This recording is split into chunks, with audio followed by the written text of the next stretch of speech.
Kingdome in Seattle, where we have a sellout crowd of almost 65,000 to watch a battle for first place in the division between the Broncos and the Seahawks. The standings in the AFC West, Denver and Seattle tied for first at 7-7. The Raiders drop a half game behind after losing at Buffalo this afternoon. And now the playoff picture. For Denver, it's simple. They have to win their last two. Seattle needs to win its last two, or if it loses tonight, they can beat the Raiders next week if the Broncos lose to the Patriots. For the Los Angeles Raiders, it is much more complicated. Obviously, they need help, and this is unofficial. The National Football League has not announced the complete scenario and will not until about an hour from now. We'll bring it to you when they do. Good evening, everybody. I'm Mike Patrick along with Joe Theismann, and it's great to have you with us on ESPN. For John Elway, it has not been the best of years, but in all truth, Joe, it hasn't been all John Elway's fault either. No, it really hasn't, Mike. When you talk to the Denver Bronco players, they feel like John Elway has taken this football team as far as he can take them. He needs some help. They've said, we need to help John Elway. John Elway doesn't need to help us anymore. He's coming in fairly healthy. His ankle is healed. His knee is healed. The list goes on and on. The biggest concern was a broken bursa sac in his right elbow, which was drained on Friday. He said there's a little bit of swelling in it, but he's okay and it doesn't bother him. Now, for Seattle, Dave Craig does not get the publicity that John Elway does, but when he was out injured, this team really struggled. He gave him a lift when he came back. David Craig is the key to the Seattle Seahawks' success tonight. He has to play the kind of football that he's been capable of playing.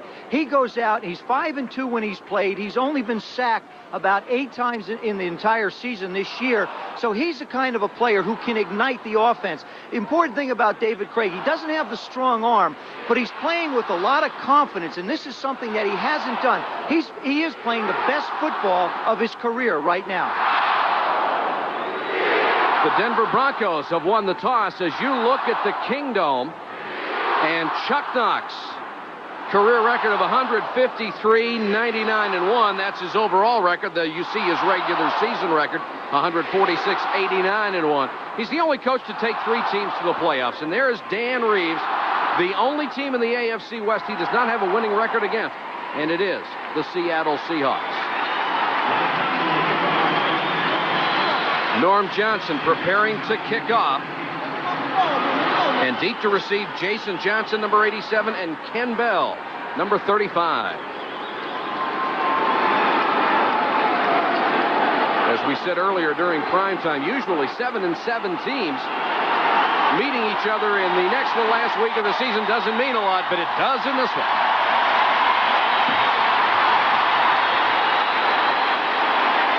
Ken Bell takes it 4 yards deep, and they'll start from the 20. John Elway brings out the Denver offense. He is working on his 4th straight 3,000-yard passing year, but he has also thrown 18 interceptions. The Broncos rely on the pass, and Mark Jackson is coming off the most productive 2 games of his career, a total of almost 300 yards receiving. The offensive line is so beat up they couldn't even practice in pads this week. Jim Juriga has been moved from left tackle to right guard, and he is playing with a separated shoulder.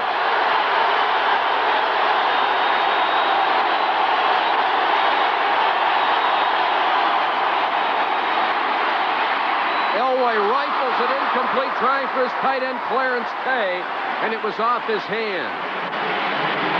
The Seattle defense is small up front and vulnerable to the run. Jacob Green, the NFL's 3rd all-time sacker, has 7 this year. With Brian Bosworth injured and Fred Young traded, some other linebackers have had a chance to shine. David Wyman has overcome multiple injuries to become their 2nd leading tackler. Number 1 on that tackle list is the free safety Eugene Robinson. He's a 4-year man and a big-time hitter in the secondary. They'll go with 3 wide receivers, Jackson, Johnson, and Natil on 2nd and 10. Delay to Sewell. Sewell did a great job of playing off his blocks. And Sewell starting tonight for Tony Dorsett, Joe. That's right. When we talked to Dan Reeves, he pointed out the fact that Sewell is a much better receiver. He feels like in this dome, they're going to have to throw the football if they're going to beat Seattle tonight. Obviously, Tony Dorsett, not the same type of receiver, not as good a receiver, and so he's limited that way. So that's why they've started Sewell. And that's really amazing considering that He's caught passes for more than 3,500 yards in his career, and he's number 4 all time. But Sewell is simply a better receiver. Winder gets the call out to the 35-yard line. First man there was Jacob Green. Darren Como, number 53, also in on the tackle. Winder right now is their only fullback. Gerald Wilhite on injured reserve with a bad shoulder and a strained Achilles heel. He's really not a fullback, though, at 203 pounds. Well, they don't really have a fullback. They have a bunch of little halfbacks, you know, with Dorsett, Sewell, Bell, and Winder. They've got 4 guys that just complement the running game out of the shotgun. Second and 5, Elway in the center.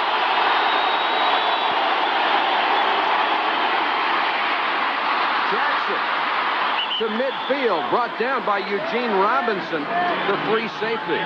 Gain of 15. This, you know, they talk about guys with a gun. John Elway has got a gun. Now, this ball doesn't belong there. He wants to go out wide, but now he just loads and loads and fires. Look at that. Can you believe it? That went right over Joe Nash's ear. I mean, he's got little burns on his ear right now from that ball going. I'm sure he heard it. Yeah, it whistled right by. First and 10 Broncos just inside Seattle territory. Winder got about 4. And talking to Dan Reeves last night, they've already run more than he thought they would. Well, you know, he felt like because of this crowd noise, he couldn't afford to have John Elway come up under the center and really run from a T formation, hand off to the halfback, throw from out of the pocket. He felt like he'd have to be in the shotgun. As long as they keep moving the football and keep these fans quiet, Elway can move up under the center.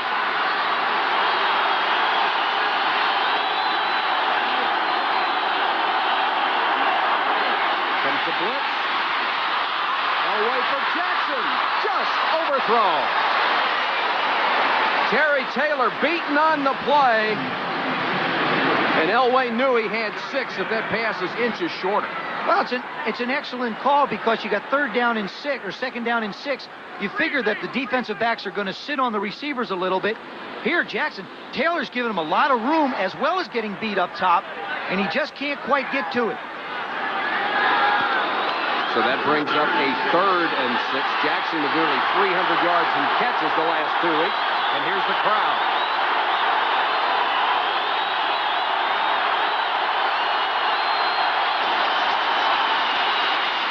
Ball tipped at the line of scrimmage. Incomplete. There's a flag down. Jacob Green got a big rush on Elway, who had to step inside it. Well, he got a big rush because he was offsides. I think the fans have got to be aware of the fact that when they're screaming to try and upset Elway, it also throws off their defensive lineman. Offside, defense number 79, 5-yard penalty, repeat 3rd down.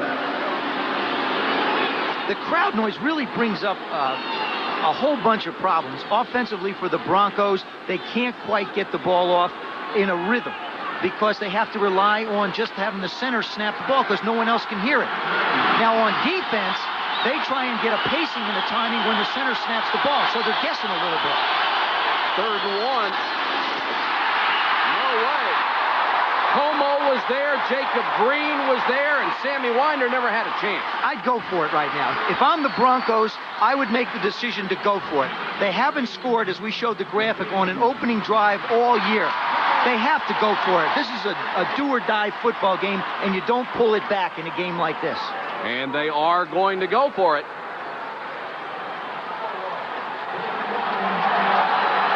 And they've got 3 wide receivers in the game, and Sewell will go out on a wing.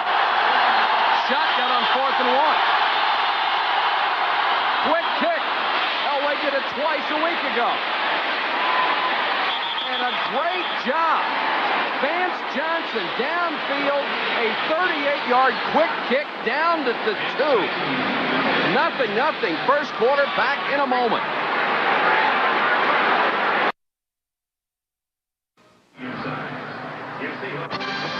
Tonight's game from Seattle is brought to you by the German-engineered Volkswagens and your Volkswagen dealers. By new Michelob Dry.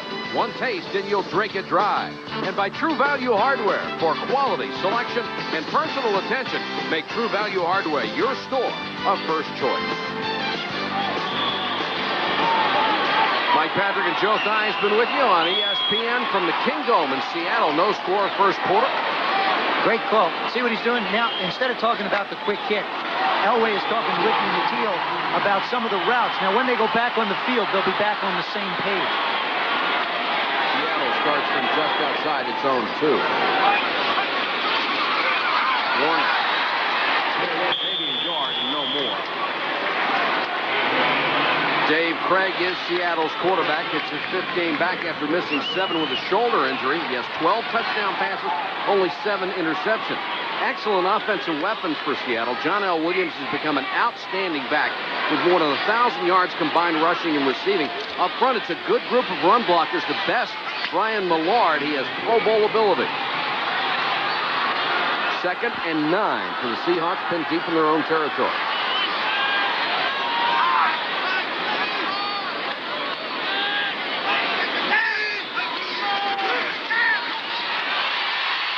Craig to Warner.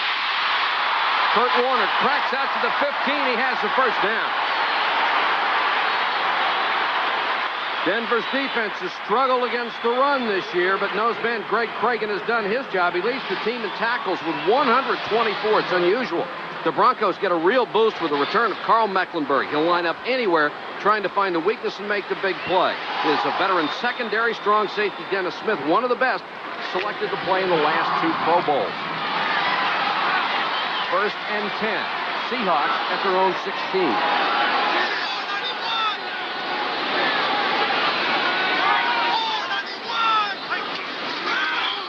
John L. Williams with his first carry. Bouncing out to the 22-yard line. Williams is 226 pounds with moves and speeds. And as you see, has the best combined yardage of any fullback in the conference. What's happening here is you see the amount of players that Denver has to put within 3 yards of the line of scrimmage. They've got 9 guys within 3 yards of the line of scrimmage. Now, they can't stop the run with that many people up front. They're going to give Seattle the opportunity to run the play-action pass, to isolate their wide receivers one-on-one with the cornerback.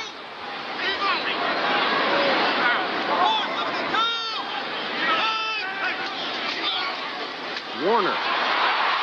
One of the best cutback runners in the league, out to the 40-yard line. Jeremiah Castile knocked him down, but 2 plays in a row, they have shredded the middle of that Denver defense. Well, what happens is from the I formation, every back likes to start it one way and cut it back. Now here, Warner's going to get Mecklenburg thinking that he knows where he's going with that club on his arm, and then just cuts it back the other way. Carl Mecklenburg, of course, plays all the 7 different positions up front, and he's really playing one-handed. You see that big cast and that club protecting his hand. Chuck Knox loves to run the football. And run play action. Craig in trouble, got rid of it. Warner makes the catch. He'll lose a couple. Simon Fletcher over there to run him out of bounds.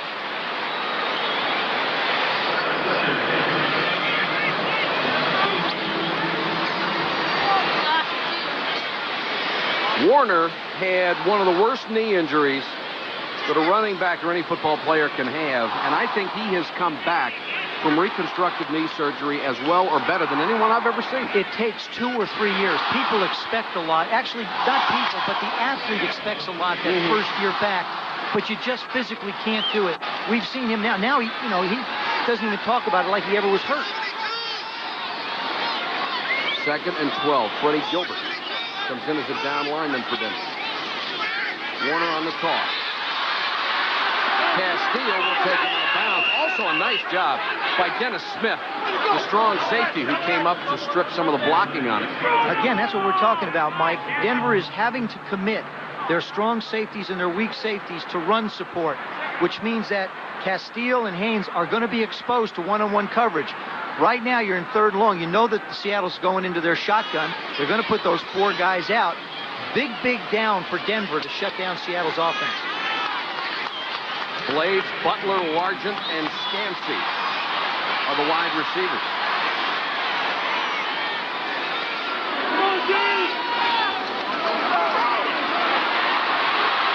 Craig steps up in the pocket. Largent at the Denver 44.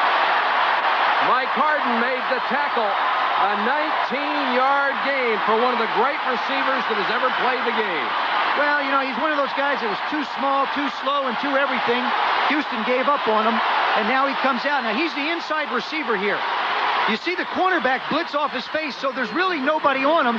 Now he runs a little shake in, shake out, and just find me in the middle David catch. I don't know if they called it that way in the huddle, but that's what the result was. Seattle at the Denver 44. Craig is perfect on 3 passes so far.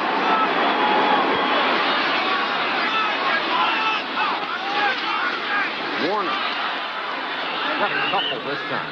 Going back to that catch by Largent, reading about him and getting ready for this game, I read something that I had not seen before. Really incredible. He says he focuses on the very tip of the football until he can see the grains in the leather. And he also says that he can watch the flight of the first half of the ball, close his eyes, put up his hands, and he can still catch it. Well, he never could have done that with mine. Because the flight of the first half of the ball never was what the flight of the second half of the ball was. I'd have thrown him a curve. But that only speaks to the intensity and the student of the game that he is. Tyson Spagnuolo, 2 tight ends in on 2nd and 8.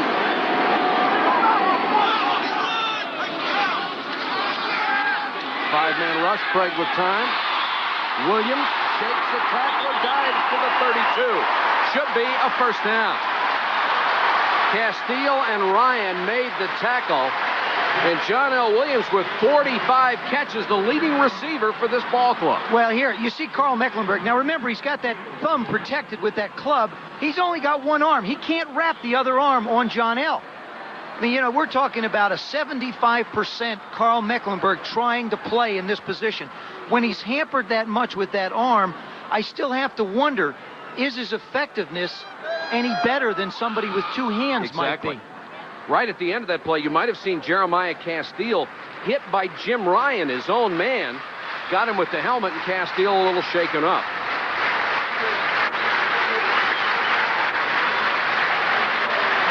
Looks like he'll be all right. And Steve Wilson, number 45, is on the field to come in the secondary in his place. 6:31 to go, first quarter.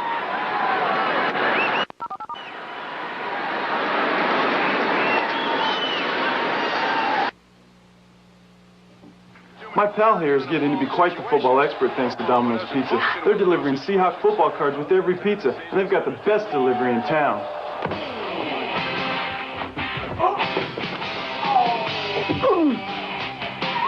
And he's great at interceptions. This week at Domino's Pizza Seahawks cards of John L. Williams, M.L. Johnson, Grant Fiesel, and Ken Clark with every hot, fresh Domino's Pizza you order. And complete your set next week. Aren't you going to share? You gotta play a card you delivered.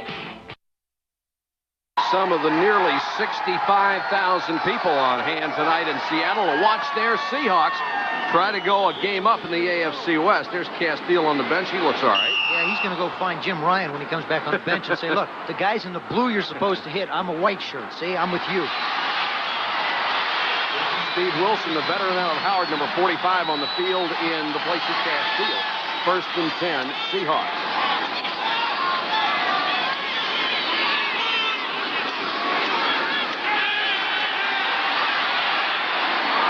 Incomplete, intended for Blades. Wilson on the coverage, and it looks like interference coming up on Steve Wilson.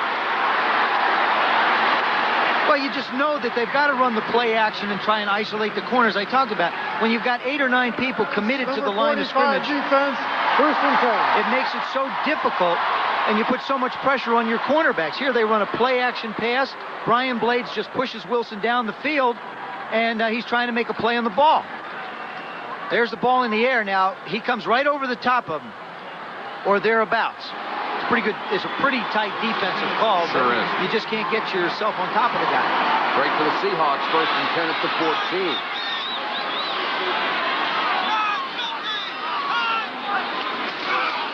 Williams went outside. If he cut back inside, looked like he had a pretty decent hole. Boyer made the tackle. You know, it's amazing you say that, Mike, because as a quarterback, I used to turn around and hand the ball to John Riggins, and John would look like he's running into a crowd, and I saw a hole someplace else. And I said to him once, why didn't you break it back inside? He says, here, You run it. I never said that again. Last I never time, said I saw the hole anymore. I said, no, that's okay. I understand. Go wherever you feel like you have to go. Jeremiah Castile back in at the corner for Denver. 2nd and 11.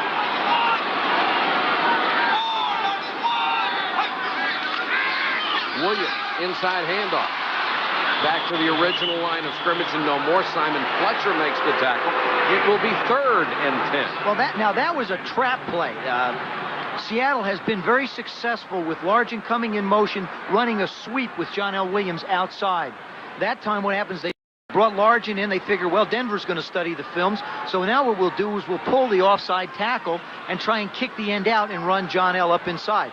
Denver did a good job of making the adjustment. This is the 12th play of an impressive drive for the Seahawks. Rulon Jones, number 75, in as a pass rusher at right defensive end.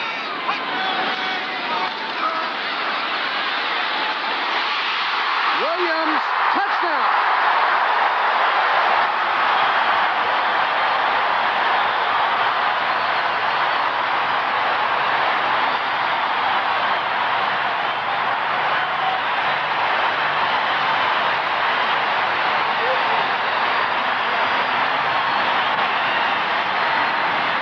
David Craig just finds John L. Williams. The Broncos are in a man-to-man defense underneath. That's Steve Wilson trying to cover John L. Williams, and he just can't do it. Norm Johnson comes on for the point after. He has not missed this year. Largent is the holder.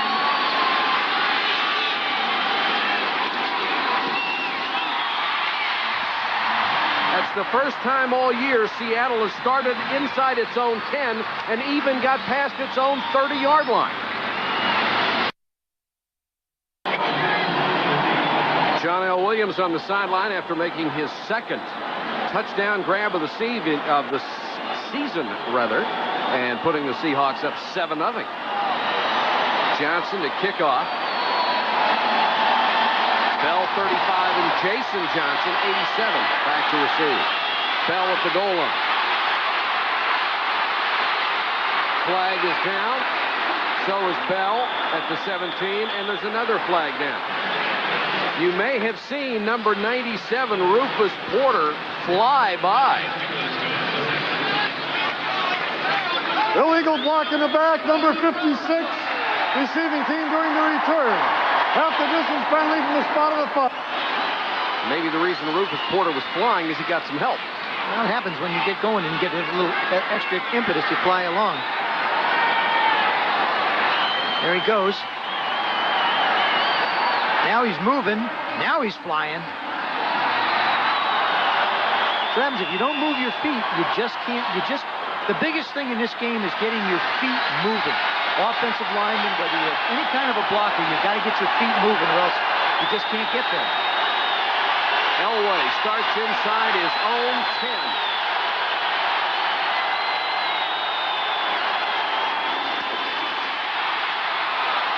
Complete to Mobley, the tight end, up to the 14-yard line.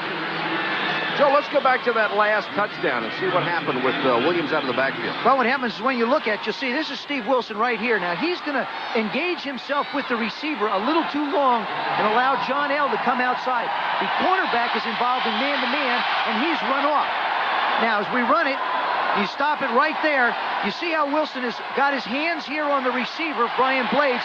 He will not be able to recover and get out into his zone to cover. There, John L. makes the catch.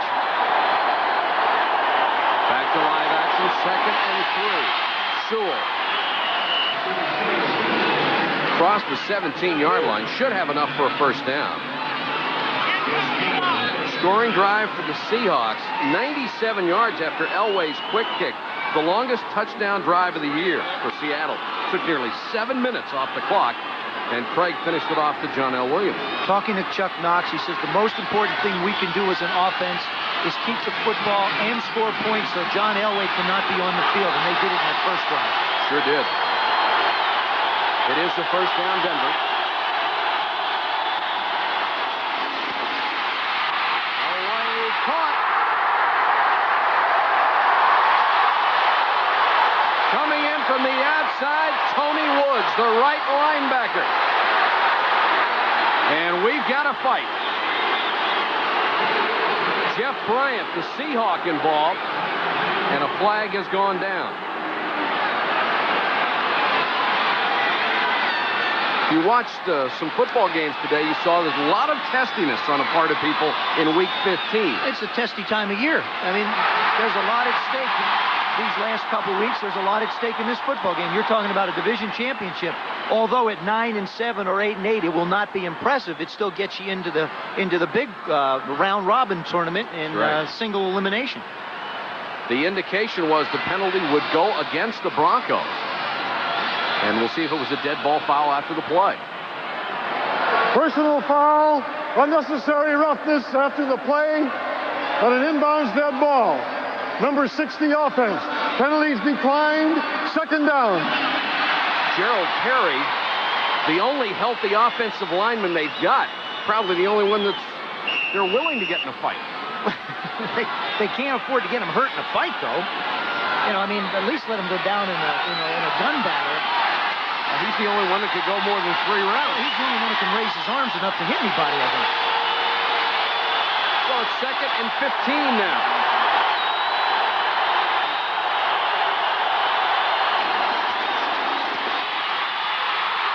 Elway got away from Green. That slipped.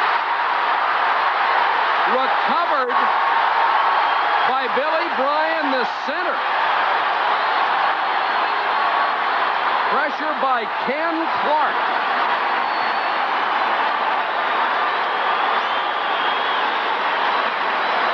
There you see Jacob Green come around the corner on Ken Lanier. Now he's just flat out running the tackle. He gets his helmet almost, or his hand on Elway's helmet. Now Elway's trying to buy some time. He loads once, the ball just slides out of his hand. That's a loose football. Billy Bryant does an excellent job of just fielding it and getting out of bounds. Doesn't matter. I don't think they'll try to quick kick now. What do you think? I don't think so. 3rd and 25 from your own 2. That goes down as a Ken Clark sack.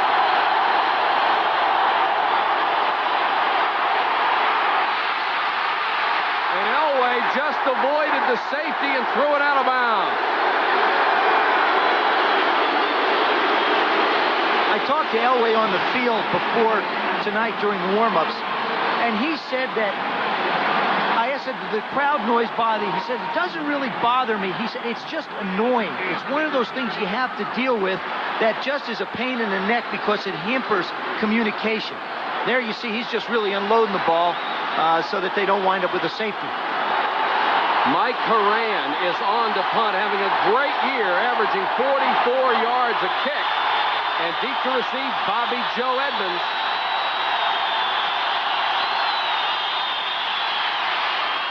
Low line drive kick. Edmonds will try to get it on the bounce. It got by him. All the way back to his own 43. He returns it into Denver territory at the 49. A 5-yard return after a 50-yard punt.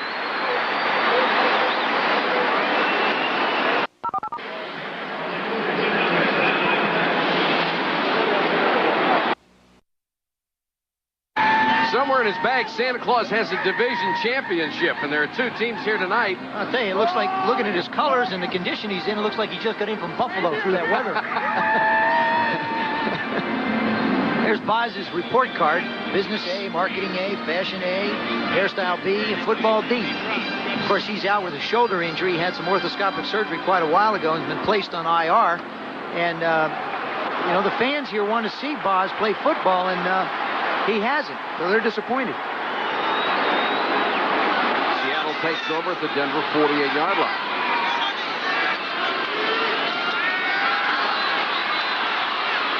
Tice, the tight end, inside the 40 to the 36-yard line. You know, Chuck Knox has been criticized here, even offhandedly by the new owner, Ken Behring, for lack of flair on offense. I haven't seen much of lack of flair in this offense. What people don't realize, when you put 4 wide receivers out and you're in a shotgun offense, you can't get any more flair. You bet. I mean, you know, you drop back, you throw the football, you know, David Craig's got 12 touchdown passes. He's only been sacked 9 times. I'd much rather have a football team that wins a title than is flashy and fancy.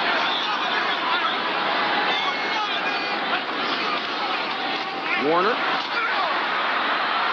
Got away from Smith. Simon Fletcher pushed him out of bounds for about a gain of 2. Simon Fletcher's having what we deem, and this is the time, matter of fact, they'll vote on the Pro Bowls tomorrow. Most of the teams will. He's got 9 sacks, 1 interception, has really played well for Denver. He's a guy that's, when Mecklenburg out, it's really fallen on his shoulders to get the job done, and he has. Second and 8 situation with only 2:24 to go first quarter. Seattle going without a huddle. I guess everybody's been studying a little bit of the Sam Weish playbook out of Cincinnati. Let's try it without a huddle. Of course, it doesn't help you when the officials stop playing. Yeah, the teams don't huddle anymore, but the officials do. That's right. Well, they figure, you need a huddle at some point in time. 7 seconds. Oh, shucks. 2:27. Now they walk back in the huddle and go, oh, shucks, we couldn't use it. And Larson is coming up to tell the official, hey, look, we're putting 3 seconds back on the clock. We had a play going here. And Chuck Knox is not happy about it at all. Well, it's a key situation. They're up 7. They've got the ball in great situation. That's why he's yelling at Gordon McCarter, the referee, and trying to say, hey, why did you do it then? Craig is 6 out of 6 so far. Gives it to Warner. Warner down to the 21-yard line. Jim Ryan and Randy Robbins had to make the tackle coming up from the safety spot. Again, we're talking about Kurt Warner coming out of the I formation. He starts outside to the left and then just cuts back to where the bubble is. You see Mecklenburg really being pushed around a little bit because he's playing with one arm. It's got to be so frustrating for Carl Mecklenburg. There's Ken Berry, the new owner of the Seattle Seahawks. Stereo. Yeah, that's right. Both had a chance to meet him today. He's excited about his new franchise, new toys, learning how to be an owner. Warner behind Williams. He'll get a couple. And for a man who's worth maybe a net $600 million, it is a toy. What's $600-700 million? That's right. It's a million here, a million there. It's nothing when you don't have it. Yeah, that's right.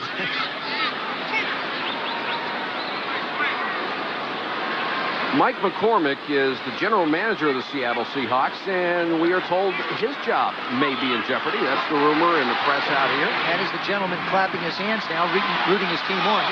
I think he's done an excellent job, he and Chuck Knox, building this football team to where they can compete for a division title. Couldn't agree with you more. Craig drops it to Williams. Down to the 8-yard line. Fletcher and Harden were there to get him, along with Ryan. A couple of impressive drives for the Seahawk offense. Very much so. The offense of the Seahawks, Craig, of course, is 7 for 7. There you see his numbers. But there's such pacing with that offense, and people don't understand. I don't think there's pacing in a football game. You get in the huddle, you call the play, you take the snap, it's a completion. You do it again and again and again. You run a play, you get positive yardage, you don't have a penalty to stop the play. The Seahawks are in a rhythm right now. First and goal.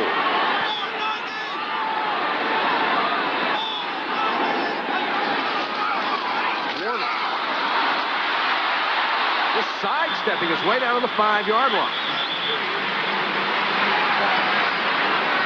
Rick Dennison, number 55, was in on the tackle.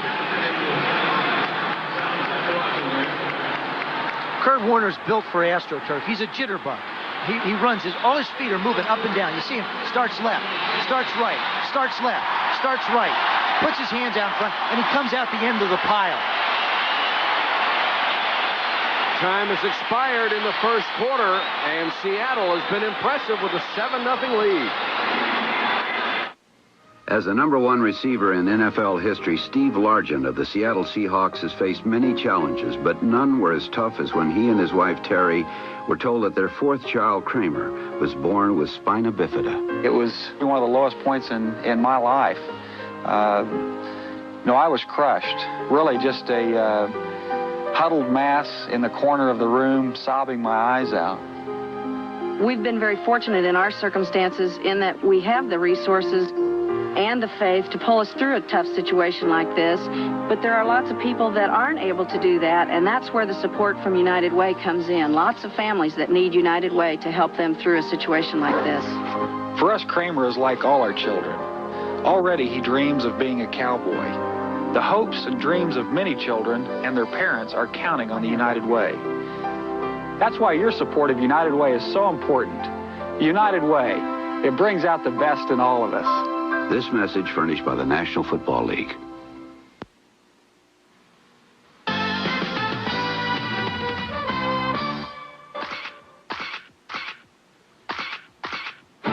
When the Broncos came into the Kingdome last year, a playoff spot was hanging in the balance for the Seahawks. Coach Chuck Knox reached into his bag of tricks on this flea flicker as Dave Craig connected with Ray Butler for the touchdown. Denver had fought back from a 14-point deficit to tie the score in the third quarter before Butler's heroics won the game for Seattle. The victory propelled the Seahawks into the playoffs. Really haven't needed the flea flicker to Ray Butler tonight. Might see it later anyhow. And in practice on Friday, the Seahawks were working on a couple of trick plays. Right now, they have a 2nd and 5 deep in Denver territory. I'll tell you something. There's nothing. You don't see that in baseball. When's the last time you saw somebody with a baseball under their nose, huh? I mean, everybody talks about baseball, this baseball. That only football you're going to see people with hooks on their nose. You know, little Seahawk people. Tommy Agee, number 33, into the backfield.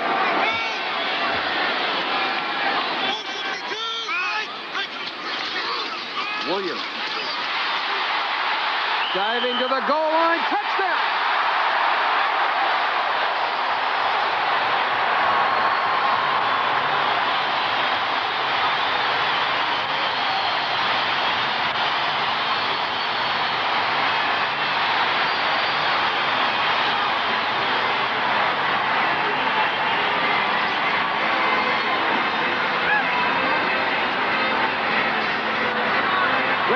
Effort by John L. Williams. He gets hit on the 5 and just keeps his feet rolling. And there you see the ball land right on the goal line.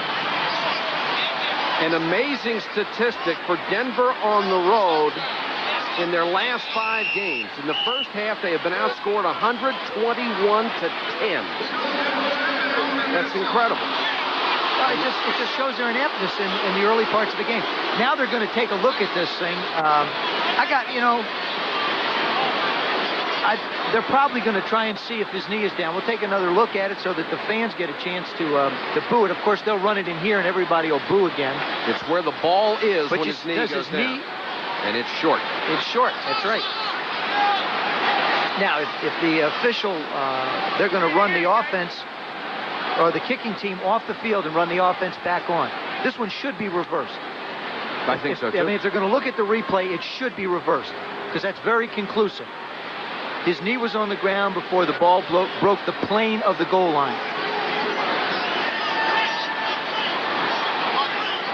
You get a chance. There's Dan Reese. Here's the call. Shows the ball to be dead on the half-yard line. It is not a touchdown. We're about a 3rd down. Fans don't like it, but again, you're right. It was a correct call. This is where the instant replay, I think, has come in to make it fair. Granted, these are decisions made by officials, and obviously the decision's being made by somebody upstairs. But you see his right knee just between Castile's legs. That's the knee on the ground, and the ball is on the half-yard line. So it's a good call by the replay official and good communication down to the field. So it's 3rd and goal from a foot away. Warner outside. Got a great block from Brian Millard and walked in. There's nobody home. I mean, that whole right side, Mike Wilson, Brian Millard, Mike Tice, they just collapsed the right side of the Bronco defense, and Warner just strolled in. There you see everybody pulled to the right. Blair Bush gets the cutoff. Castile takes the outside like he's supposed to. Brian Millard just runs him out into the cheap seats. And Warner says to John L. Williams, "Thank you for getting me this close. I appreciate it." Largent will come on to hold. Norm Johnson will be the kicker. Try to make it 14-0. Denver's now been shut out 9 of 10 games in the first quarter. It's incredible with their offense. And bad news for Denver fans. They have not come back to win this year if they've been down more than 7 points at any point in the game. Right now, they're down by 14. Next week, we should have a game for you with all sorts of playoff and divisional championship implications. The Rams in San Francisco to take on the 49ers. It all starts at 11:30 in the morning with NFL Game Day, then prime time at 7, then at 8 o'clock. We'll be in the city by the bay for the Rams and the 49ers. Got two of the really great quarterbacks in the league, Jim Everett, a young one on the rise, Joe Montana, still riding the crest of that wave of greatness. Fans really get into this one. The fans in the kingdom, these are the people that started the wave. And I can remember when I played for Washington, when the Seattle fans started the wave, the fans in Washington did it, except that they got so much fun at it doing it. They did it when the offense, the Redskin offense, had the ball. And week after week, we try and say to the press, you got to tell the fans only to do it when the other team's defense or other team's offense is out there. Norm Johnson to kick off. And the deep men, Ken Bell 35, Jason Johnson 87.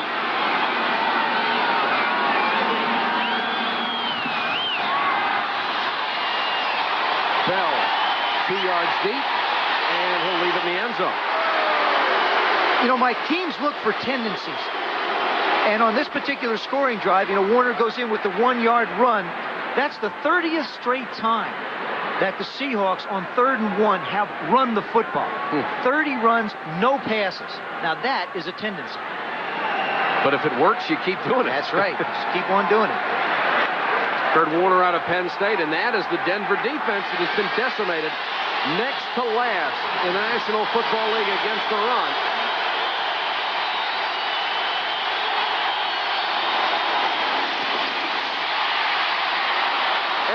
Throws to Jackson. Midfield. Down to the Seattle 45-yard line. A gain of 35 to Mark Jackson. Well, this is something we talked about, Mike. It's not all John Elway. He needs help. And here he gets some help. Matter of fact, Mark Jackson's the one that told me last night. He said, we have to help John out. Terry Taylor tries to grab onto Mark Jackson. Yeah, I know, TTs. I have trouble with him. And he just gets by him, does an excellent job. Got to protect the ball, though. You make a big play, you can't give it back. Tony Woods chased him down from behind. That's all right. I had trouble with S's earlier. Winder on the delay. About 5 yards out of a play that didn't look like much. Moyer and Nash were in on the stop, along with David Wyman, 92. If Denver can go down and score on this drive, at least get 3 points, it'll be better than like last week when they spotted the Raiders 21, and they spotted some other teams 28 points. You just can't keep putting yourself in that big a hole and expect to climb out of it. No, I mean, you take away there is no such thing as running anymore. Elway with time, throws to Teal, and Teal has it at the 22-yard line. Melvin Jenkins brought him down. It's a gain of 19. And if you give Elway that kind of time, you're in trouble. Well, the thing is Seattle is dropping back into a deep zone defense, and the Teal is just running to the soft spot. Here, we saw Jackson on the one before make a catch across the middle. Now the Teal slides in across the middle to make his reception on Melvin Jenkins and pick up big yardage. Elway 4 out of 7, 76 yards in the first half. Sewell picked up 2 or 3, got down to the 19-yard line. Como was in on the tackle.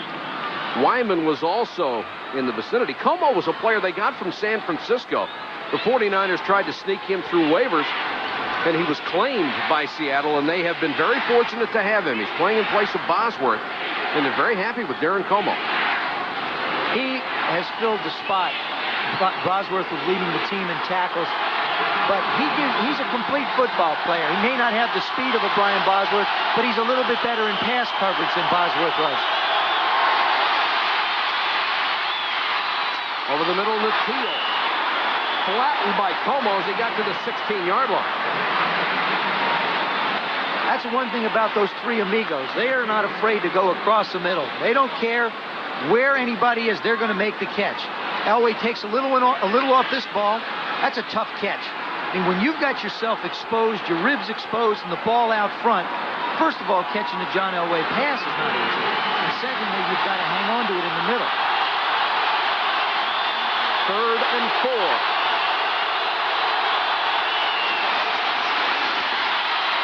Jackson. Touchdown.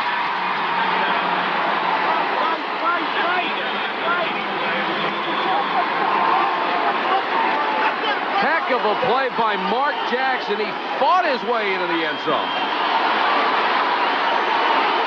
And now Moyer didn't want to let Jackson spike the ball, reached out, tried to knock it out of his hand.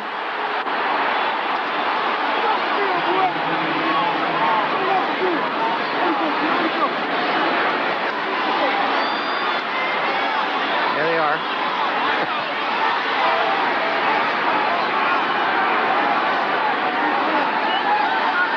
Unnecessary roughness after the touchdown, number 84, Denver.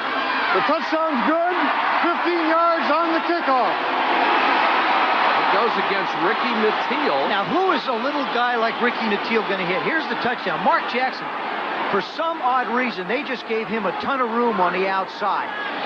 And he's wide open out there, and now he just slides in. Patrick Hunter back off of IR, giving him a lot of room.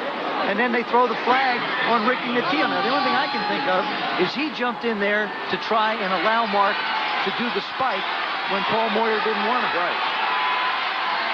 Carlos for the point after. And with a warm foot indoors, he puts it through. 11 minutes, 5 seconds to go in the first half. Denver back in it.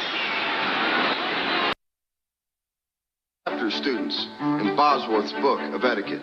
Personal hygiene. How will you separate yourselves from those barbaric hordes that exude a most malodorous air? Right guard sports stick from Gillette. Maximum protection and a fresh scent. A veritable olfactory medley. Right guard sports stick. Anything less would be uncivilized. Raise your glasses, gentlemen, to civilization. Tonight's game from Seattle is brought to you by Mercedes-Benz, engineered like no other car in the world. By new Right Guard Sports Stick from Gillette, antiperspirant and deodorant. Anything less would be uncivilized. And by AT&T, the right choice. Ricky Nattiel flagged for unnecessary roughness for 15 yards, and we reviewed some of our own replays. Really didn't see it. Well, there's a lot of scuffling going on, and now the Broncos have to kick off from their own 20. Which gives the Seattle team excellent field position just from the start. Taken by Bobby Joe Edmonds. Nearly broke it. Edmonds out to the 44-yard line. A return of 25. Tim Lucas made the tackle. An impressive drive by Denver, 80 yards, only 3.5 minutes. And Elway did most of the damage. Now, these are a receiver's shoes. I guess this is respect. When the quarterback's name is written on the receiver's shoes. That's right. My guys used to put mud on there. I don't know what that meant, but Mark Jackson has it on his shoes. Vance Johnson has it on his. I believe Ricky Nattiel has it on his. That's a lot of respect for the quarterback. It's a good way to get the ball thrown to you, too. It is. Seattle back to work with Warner. Mecklenburg got him at the line of scrimmage. Stood him up at the 45-yard line along with Townsend. Denver's defense has really missed Carl Mecklenburg. Now, here you go. Seattle's now running their offense. They're running that quick offense. And flags are down. As somebody moved early. False start, 71 offense, 5-yard penalty, still second down. That's Millard. That's also twice. The first time the Seahawks tried to run the hurry-up offense, the official stopped it. Now this time, they stopped themselves with a penalty. They've done pretty well without it. I have to think that Coach Knox is going to have to start thinking seriously about saying, look, forget about the hurry-up offense. Well, Chuck doesn't like mistakes all that much, and twice it hasn't worked. You might not see it again. If you read his book called Hard Knocks, which is a terrific sports book, you'll understand a lot about coaching in this league. Warner. For the great cutback. Warner into Denver territory at the 48-yard line. Mike Harden made the stop.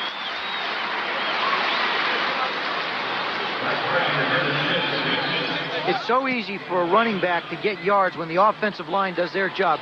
Here you see absolutely no penetration and a bubble for him to run to. He's 7 yards downfield before a Denver Bronco even gets a half a hand on him. And that you got to give a lot of credit to Ron Madison, Edwin Bailey, Blair Bush, Brian Millard, and Mike Wilson, that front 5 of the Seahawks. Very good group of run blockers. Third and short, they go to the shotgun.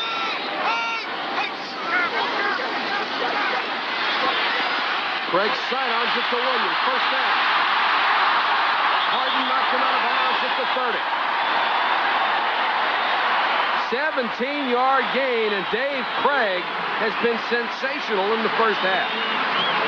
Well, 3rd and 1, they run the football. 3rd and 2, they throw it. Here's a situation where you get Craig out. He just finds John L. out of the backfield, isolated on Jim Ryan. Now, that's what you really want to do. You want to isolate a linebacker on a running back. First of all, the running back knows where he's going. So he obviously has an advantage. And Mecklenburg comes to the sideline. His first game back after several weeks out with a broken thumb. It looks like they're working on a leg this time.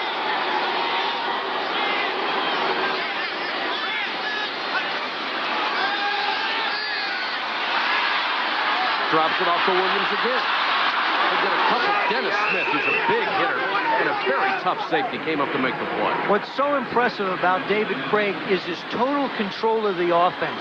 What he does is he lines up. That time he audibilized because he thought he had a wide receiver in a pattern he wanted to get. Now what happens, he doesn't get that pattern from the wide receiver. He has the presence of mind to just find John L. Williams, dump the ball off, and winds up picking up 4 yards. So they come out with 2nd and 6 now. Seattle's done a good job of taking time off the clock. There's only 8:47 to go in the first half. Craig so far perfect. 9 out of 9, 97 yards.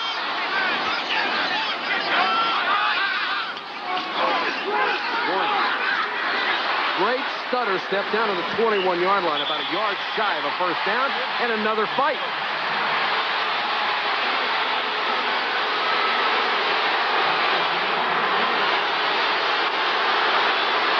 And the side judge got a place maybe he shouldn't have gotten.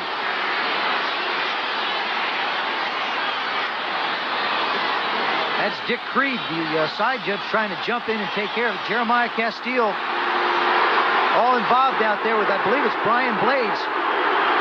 It is. And both of them may be gone. Castile coming toward the sideline. Maybe he's just walking away. We'll hear the officials call and get the explanation.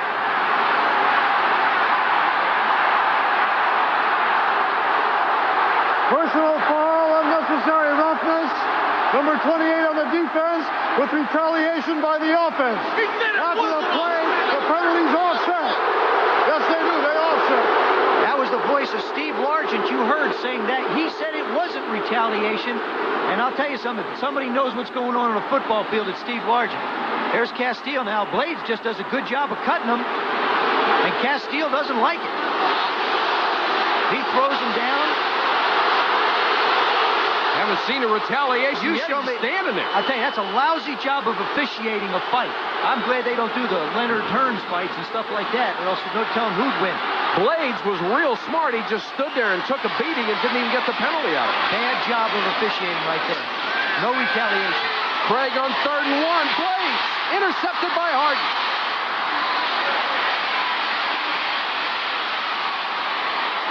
Oh, and Largent unloaded and got the ball. Holy cow, what a shot.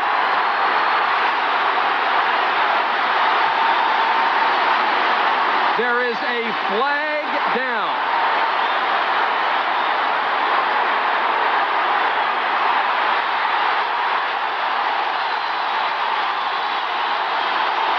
Holding, number 28, defense, 5-yard penalty, automatic first down. That's Castile. They sent Blades out to beat him. I'll guarantee you, when that happens, a coach knows what to do. He goes right to a call. He goes right in the huddle, and he says, Brian, you go out and beat him. You want him? You got it. It's your play. Oh. That's not holding. That's a mauling. And then Harden gets the interception, but the hit by Largent. Holy cow. What's this? We knew Steve Largent was upset before. They think he's a little guy, but boy, does he pack a pop. So Seattle, on the strength of the penalty, 1st and 10 from the 16.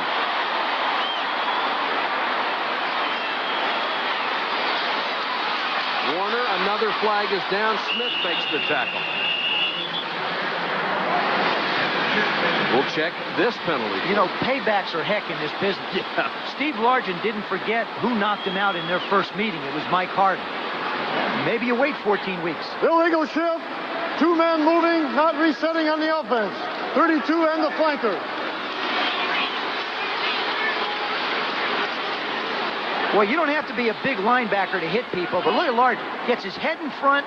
Harden's feet just come flying off the ground. And Harden never saw him. No, never saw him at all. You begin to drool about 2 yards before that. I never had that. You know, if I did that, I'd be the guy bouncing back or something. But you could tell he was upset on the penalty call. Well, the momentum of what has been a tremendously exciting and hard-hitting game has been slowed by multiple penalties here in the last couple of minutes. But the intensity has been increased. Yes, it has. And I think they'll be going after Jeremiah Castile again sometime very soon. 1st and 15.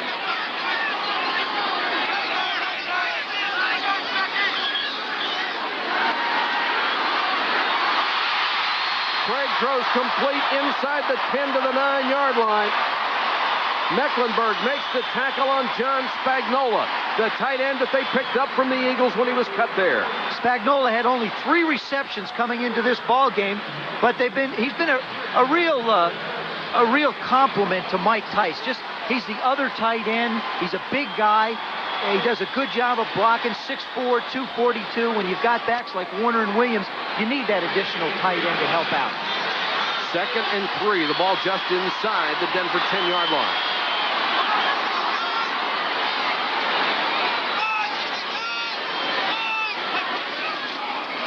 Williams. Stacked up gain, maybe 1. Greg Cragen, the nose man, was in there. Incredible that Cragen is the leading tackler on this ball club as a nose tackle. There's Cragen coming out. He's only 260 pounds.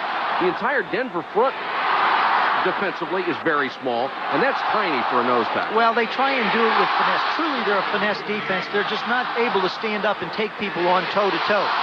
Remember now, in 3rd and 1 situations, Seattle likes to run the football. Here it is 3rd and 2. They like to pass.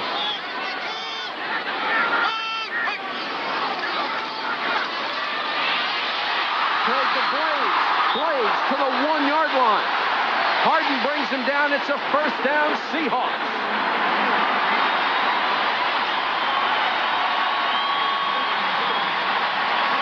And Dave Craig is 11 for 11. Well, every pass is a high percentage pass for him. There you see him just get the ball out into the flat to Brian Blades. Now, Blades is upset because he doesn't get in the end zone. Excellent job by Mike Harden keeping him out. But Simon Fletcher, now when it's going your way, it just works that way. There you see he throws it around Fletcher's armpit. 1st and goal, Seahawks. 5:50 to go in the half. They're trying to go up by 14. Warner. Left Castile, flat-footed, touchdown.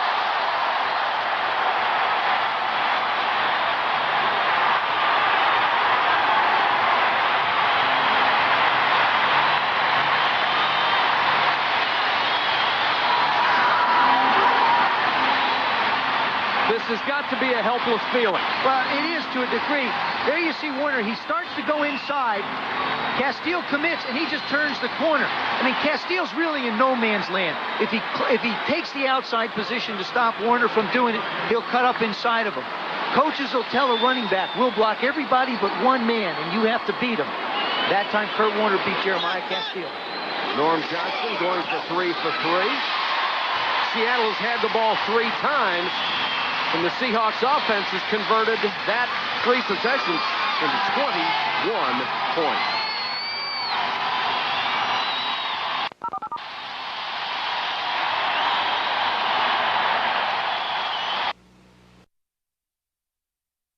That last series of plays is something you're not going to find in the scrapbook of Jeremiah Castile. He'd like to wipe that one out of the memory bank in a hurry. Well, it seemed like, it started with Brian Blades throwing a low block on him. He probably thought it was too low and then jumped in his face. He's really lucky he's still playing because sometimes they throw guys out for fighting. Seattle, 3 possessions, 3 touchdowns, 5:46 to go in the half. Norm Johnson kicking off, Ken Bell waiting at the 7.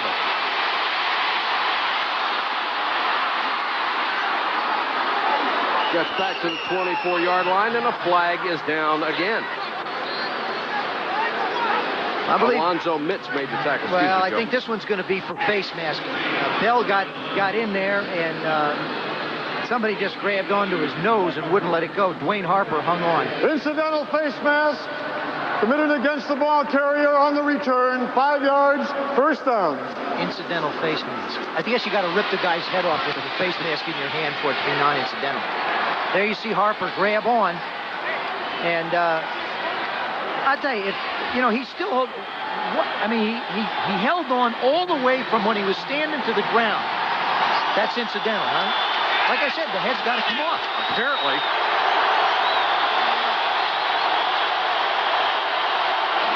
Winder. Sammy Winder.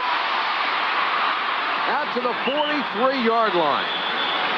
Heck of a run by the 7-year man out of Southern Mississippi. Well, you just can't count this offense out. I think they have a great weapon in John Elway. Now Winder takes a little trap inside. He starts, again, misdirection.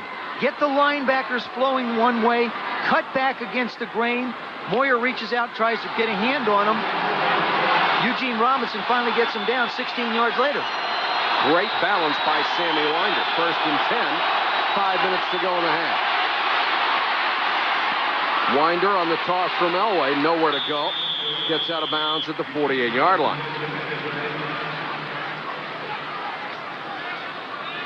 Last drive for Seattle. This one, 55 yards, 9 plays, 5 minutes and 19 seconds.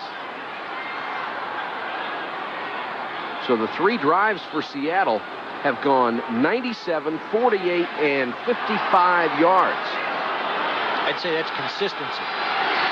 And they've done it with a very controlled, short passing game. Their passes have almost been like runs for them, picking up 5, 6 yards. 2nd and 5. Sewell may throw.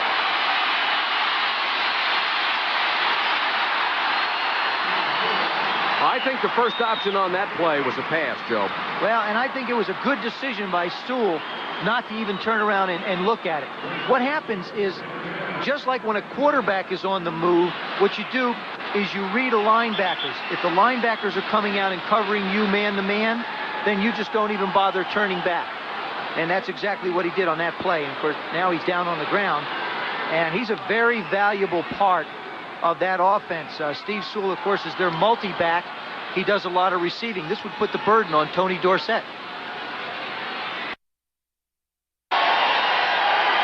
49ers and the Rams, of course, both won this weekend, and that sets up a big showdown next week in San Francisco. We'll be there Sunday night at 8 o'clock Eastern.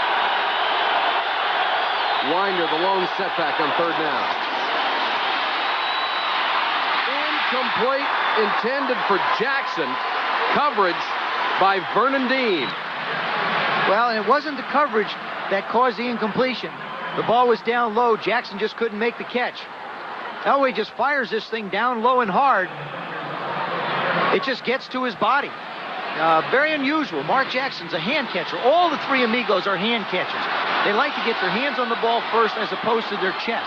That time he let it get to his body and it ricocheted off. Mike Horan on to punt. Bobby Joe Edmonds is back. Straight up. Out of bounds now. The 2 officials will get together to mark it, and it's well outside the 20-yard line. Horan went for the corner, and as a result, gets only a 26-yard punt.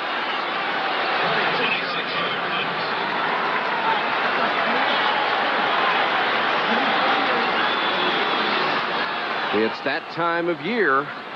Bowl games coming up, and you can see 3 of them on ESPN. The All-American Bowl, December 29th, The Gators against the Fighting Illini, 8 o'clock. Then the SeaWorld Holiday Bowl, Oklahoma State and Heisman winner Barry Sanders against Wyoming.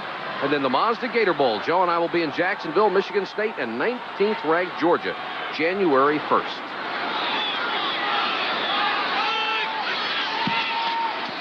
Williams. John L. Williams running over people for 9 yards. There is a flag down on the play. Joe, Denver simply hasn't been able to stop Seattle at all. Well, what they have to do is they have to, you're absolutely right, Mike. What they have to do is they have to force them to run east and west a little bit. They have to string out John L. Williams. They have to string out Kurt Warner. If they allow them to cut up out of the eye into the in that defense, they're going to give up a ton. Picked up. 2 men moved, then reset before they started to move again. The play is legal, no foul.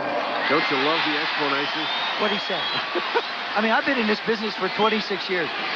For a transcript, what you'll do is send $1.50 to the National Football League. They'll mail you a copy of this thing. You can figure it out for yourself. The explanation bothered Santa Claus so much he was ready to leave. He was confused. I mean, Santa says, geez, here I am going to my bag. Now I got to get back. Now I got to go underneath again.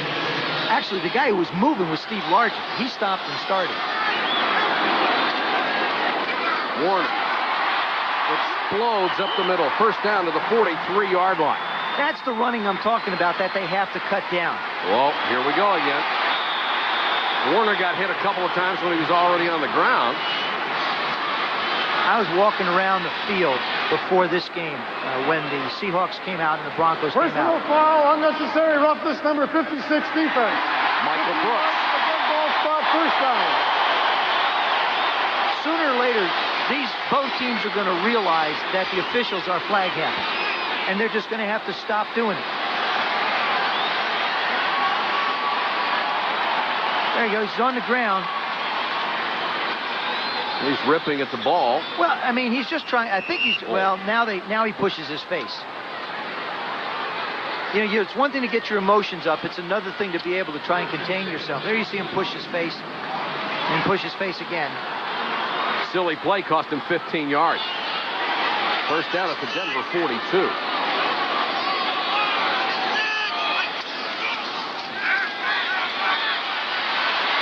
Craig to Williams. Spins off one tackle, and Mecklenburg got him at the 35-yard line. When I was talking about seeing Kurt Warner and John L. Williams' face, the intensity on their faces. I mean, I walked by and said hello to both of them. They just looked at me like they thought they heard something, but they really didn't. I mean, they were so into the game. Craig has been absolutely sensational, and so have all of the people he's thrown to and handed off to. Well, there you see the guys been catching the ball. The running backs have gotten 8. The wide receivers only 2 passes, and very unusual, the tight ends have gotten a couple. Craig with 12 for 12. John L. Williams, another big hole in the middle. What a great job by the Seattle offensive line. They're giving these guys room to run, and Williams and Warner don't need a whole lot. They've got to get their line. They've got to do something to stop them running between the tackles. They have got to force Seattle. Warner and Williams do not have the exceptional speed, and if they can force them outside, Denver's greatest strength on defense is team speed. And so what they have to do is try and get them outside to stop them. We have reached the 2-minute warning at the Kingdome in Seattle. It's been all Seahawks. They're up 21-7.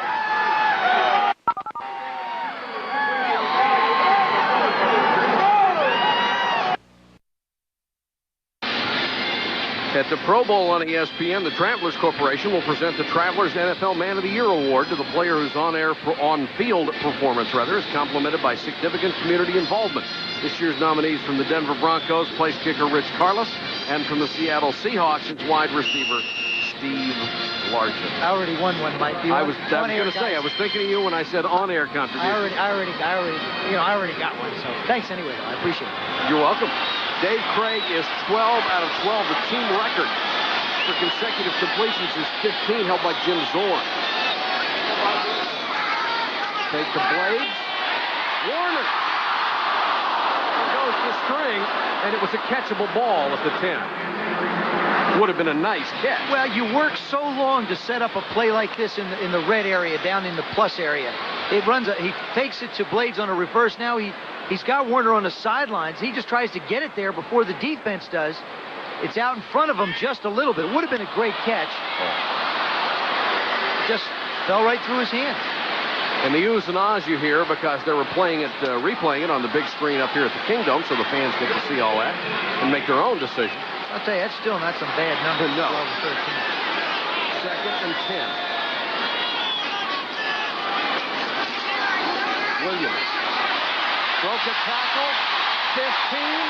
First down. Mark Haynes made the tackle. The Seahawks have had the ball 4 times in this game. They've got 3 touchdowns, and they're driving for another one. They'll use their first timeout with 1:42 left in the first half.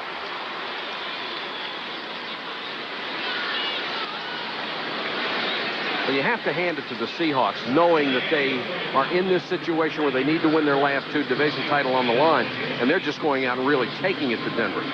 Coming up with us at halftime, Chris Berman with television's fastest 3 minutes, highlights of every game today. Roy Firestone with a touching story, the plight of former Packer Travis Williams, and what is going on with him and his cause. And, of course, Joe Theismann will be back to analyze what's going on in the first half. And I'm sure Denver's defensive coordinator, Joe Collier, will be doing a little analyzation of his own. Well, when we sat and visited with Joe yesterday, he said his number one priority was to shut down the run. They have just not done that. They have not taken Seattle out of their game plan. Seattle has done everything they wanted to do in this first half offensively. They've completed short passes, they've kept Elway off the field, and they've moved the ball into scoring range. Denver cannot afford a loss. They would drop to 7 and 8. Williams brought down at the 15-yard line, and Mecklenburg, one hand and a big cast on the other that doesn't allow him to grasp anything, makes the tackle. I admire his courage tremendously, but I know his effectiveness is hindered. We saw that on the one pass play when he tried to tackle John L. Williams. He could only get the one hand on him and was clubbing him with the other one. And clubbing him just isn't going to bring him down. Need a bigger club.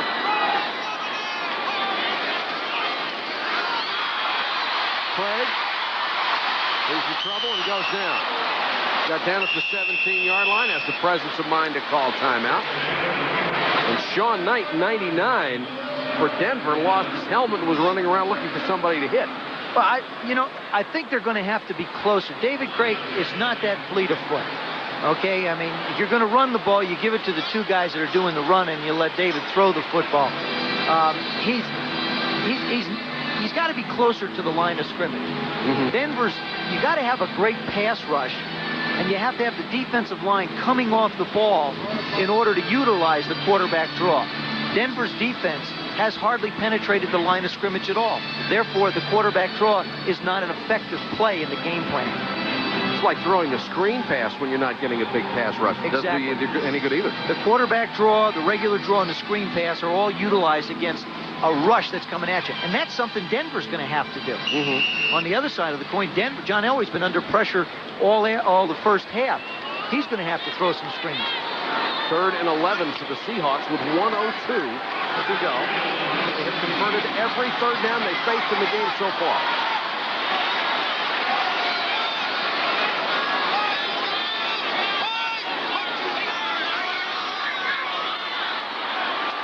Williams. Spin puts it 10 down to the 6, very close to a first down. They'll stop the clock and take a look at the change. Nice spin move by Williams. He gets that ball out there, is swinging the ball around for and it helps him as far as momentum goes on the spin move. This brings up a situation where it looks like Seattle has called the timeout, or else they have called the timeout. We're going to measure. There will not be a charge. We're going to measure for the foot. Well, David Craig, I see him walking to the sidelines. There's not a charged timeout. What he can do is he could get back and get his team in a huddle, get a play called, and without using a timeout, hurry back and just have his team ready to go. It will be 4th and inches. What do? You're up 21-7. Oh, you go for the field goal, absolutely. or you go for the first down? You go for it. You absolutely go for it. There isn't even any question. The one reason why you go for it is Denver hasn't even come close to stopping a running play, particularly in short yards. I mean, they're 30 for 30 and 3rd and 1. Again, you talk about odds. This would be a great one for him to throw one, but I wouldn't expect it in this situation. And I'm sure Denver's not. Clock is running. 44 seconds to go.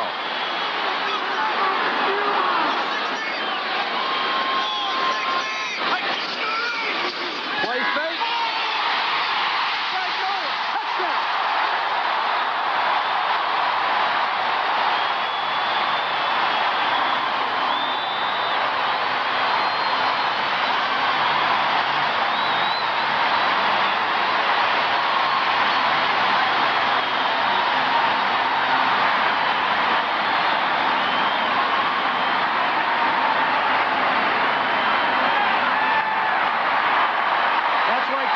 Chart tendencies. You've run the ball 30 times. I'm going to put 11 players at the line of scrimmage. But you see also the offense charts tendencies. They know what they've done, and this was the perfect situation for them to run that play-action pass for a touchdown. With 33 seconds to go in the half, Norm Johnson makes it a 28-7 lead. Well, I want to give you all the credit there is. You said it would be a great time for play action, but I don't think they'll do it. So you get 75% credit. Well, you know, I said that sort of knowing they would. I mean, you had to. I mean, you've got a 14-point lead. You know Denver's not going to be able to take the ball down at the end of the half. Your defense is playing great. Your offense is keeping Elway off the field. And it's a good call. Not a good call. It's an excellent call. And look, you can always tell that's Steve Moore, the offensive coordinator. He walked up and shook Chuck Knox's hands. Now, I'll guarantee you know who called that play if the offensive coordinator walks up and shakes the head coach's hand. Ken Behring, the new owner of the Seattle Seahawks this year, has his club up 28-7. And, of course, coming in here, he said he would like to see a more wide-open offense. Chuck Knox has never really taken a lot of suggestions from owners or anyone else during his career. He runs the football team the way he thinks it ought to be run, and his track record speaks for itself. And Chuck Knox, under some pressure here, I hope Chuck Knox stays here. I think he's a heck of a football coach and a class act. He's done a good job, and I think what we're seeing is just typical Seahawk Chuck Knox football.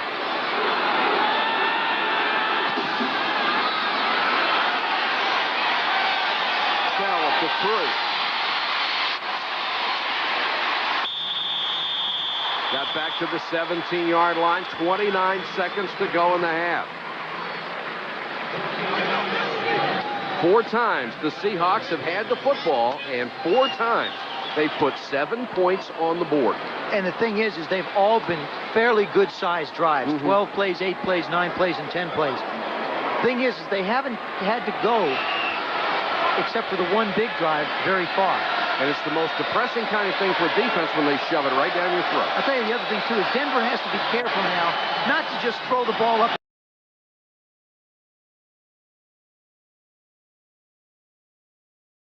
Here, I'm going to listen to me.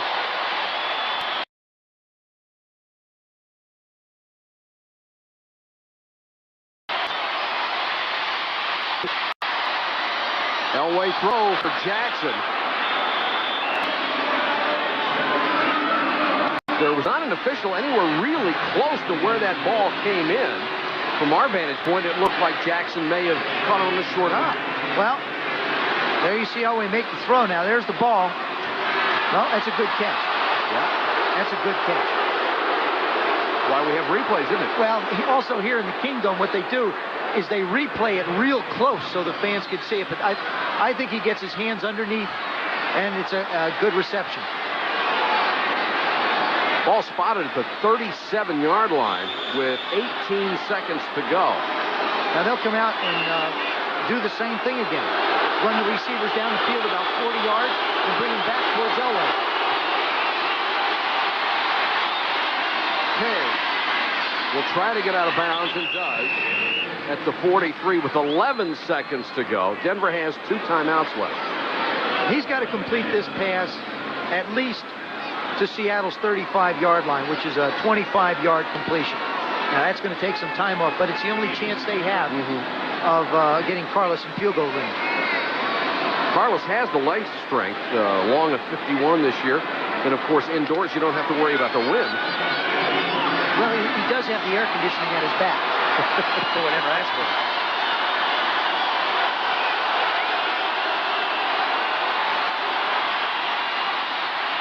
Elway taking a lot of time. Throws complete at the 34. They signal for a timeout, and they'll get it with 3 seconds left. Vance Johnson with a smart play, and Clarence Kay also downfield, being very alert to get that timeout and stop the clock. Well, there you are. They're at the 35. That's where I said they'd have to be. So this will make it a 52-yard attempt, which would be the longest Carlos has made this year. Because, you know, he's 9 for 13 between 40 and 49 yards, so he definitely has the leg, and he's been very accurate from this distance, from a distance relative to this. Been an excellent kicker for a long time.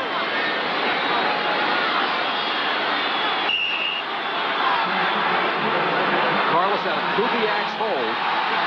It will be a 52-yard field goal attempt.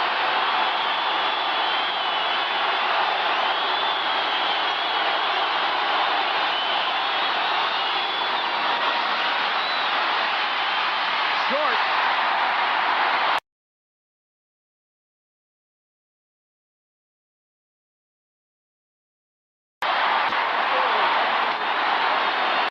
He didn't get all of it. So Seattle.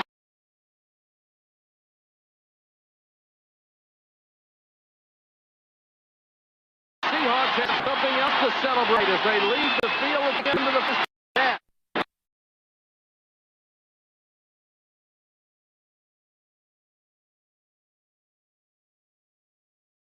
Let's join Chris Berman. All right, Mike Patrick, thank you very much. And so an excellent first half for the Seattle Seahawks as they hope to jump on top in the AFC West. And while you're enjoying a game indoors, as we take a look around the league in week number 15, it was a cold day. That is for sure a classic football day. A lot of fans wish they could have been indoors. Like in Chicago, Soldier Field, it was cold. The Lions led the Bears 12-10. Who did it to them? The Butler did it. Kevin Butler, 32-yard field goal with seconds to go. Gives Ditka and the Bears the NFC Central Championship, home field until the Super Bowl. They win it 13-12. Meanwhile, at Green Bay, that's not an elephant. Jerry Burns dressed up. Heaven, the second time this year, the Packers undressed his Minnesota Vikings. Don Mikowski, Patrick Scott, touchdown Packers. Packers don't have this right quite yet with the Gatorade, but they won all right, 18-6 over the Vikings. At San Francisco, Dwight Clark's number 87 retired at halftime by the Niners, who are playing the New Orleans Saints. These are the 49ers. Joe Montana to John Taylor. Niners have won 4 in a row. Saints dropped 3 in a row. Niners on top alone in the NFC West. They beat the Saints 30-17. They clinched at least a wild card berth. Down the coast in Anaheim, the Rams mapping out successful strategy against the Atlanta Falcons. Jim Everett threw for 303 yards, including this 28-yard touchdown hookup to Henry Ellard. When it was over, the Rams have beat the Falcons for the second time this year, 22-7. They could, with some other possibilities, still win the division. In the House of Pain, Cincinnati, with a 2-game lead in the AFC Central, visited the Oilers. But it was the Oilers that inflicted loads of pain. Nowhere to run, nowhere to hide. Mike Rozier finally hid in the end zone, which he did 3 times. It was a banner day for the Blue. They were number 1. Doug Smith's son says 41-6, Houston big. McGill the Gorilla on hand as the Giants hosted the Kansas City Chiefs. Mark Bavaro hadn't caught a touchdown pass in 8 weeks, but he caught 2 on the day, like days of old. Bavaro catching, good defense. Joe Morris churning it up for a big day on the ground as the Giants win 28-12 over the Chiefs. Cold day in Washington, too, but the feelings were really cold when Michael Irvin caught not 1, not 2, but 3 touchdown passes from Steve Pelor. The Cowboys, ending a long losing streak, shocked the champs 24-17. At New England, how cold was it? Some fancy jerseys by the Buccaneers, some unfancy passing by Tony Eason. Playing for the first time in a year, the Buccaneers took the Patriots to overtime, but the Patriots' Jason Starofsky, 27-yard field goal, keeps them in the playoff hunt. In overtime, the Patriots beat the Tampa Bay Buccaneers 10-7. The Mark Malone game. Last year as a Steeler, he beat the Chargers. This time as a Charger, he beat his old team, the Steelers. Malone to Darren Flutie, whose brother Doug sat for the Patriots. Darren caught a touchdown pass. Chargers beat the Steelers in San Diego, 20-14. In Buffalo, the Bills, yes, it was cold. Perfect weather to play an LA team like the Raiders. Thurman Thomas was near perfect to a 100-yard day. Ron Fellows, he's not going to make this tackle. Touchdown for Thomas. And Jim Kelly finishes it off with a pass to Butch, shake, rattle, and roll. Ho, ho, ho. The Bills were rolling again because they got a home game, 37-21. And the oddity of it all, if the Seahawks win, which it looks like they may do tonight, the Raiders at 7-8 could control their own destiny, or would, because they host the Seahawks next week, and if they win, they could win the West at 8-8. Once Upon a Time in the West, a song by Dire Straits, perfect for this division. The Broncos are in dire straits because the Seahawks are playing like fine wine. They lead at 28-7. We'll be right back.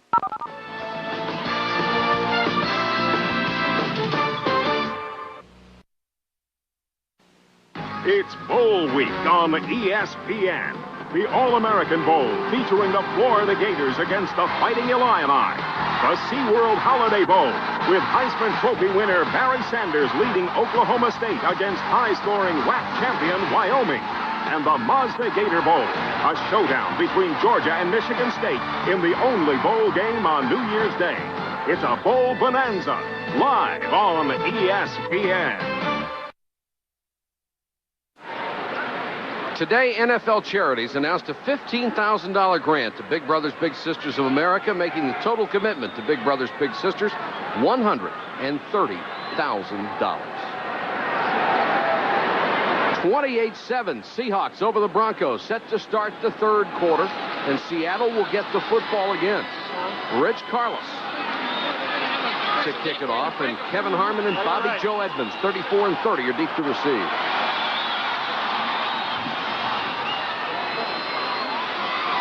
Harmon at the goal line. And got back to the 19-yard line. Halftime statistics. They're all Seattle. 19 first downs. Passing, John Elway, 10 for 14.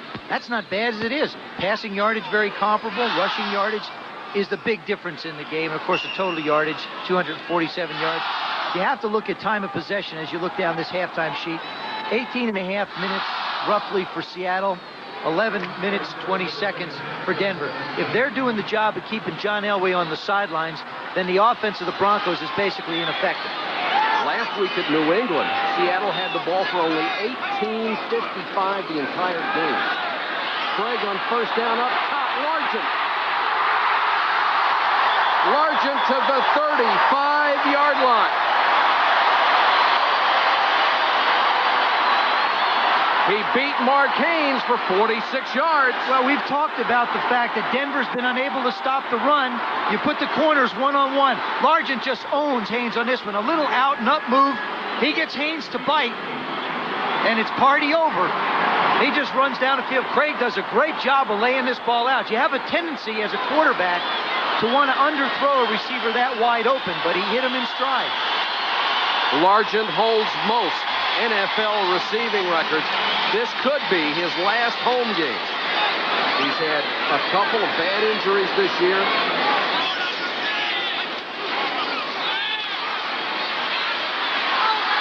Craig in trouble, gets rid of it, throwing for Warner. Almost caught the ball, pushed by Rick Dennison at the last moment. Seattle has done nothing wrong on offense. They started with a 97-yard touchdown drive that went 12 plays. And every drive they had resulted in the same thing, a touchdown. 12, 8, 9, and 10 plays. You just can't get any better than that.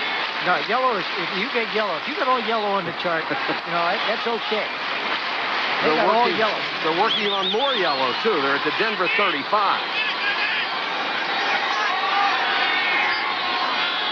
Warner, the deep back in the eye. And he'll get the call. Warner stiff arms Haynes out of bounds at the 30. There's a flag down. Back at the line of scrimmage.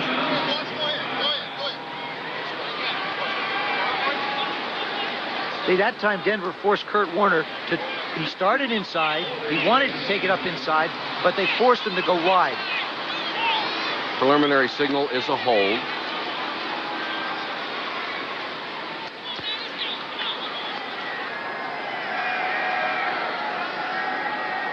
One of the few mistakes Seattle's made all night.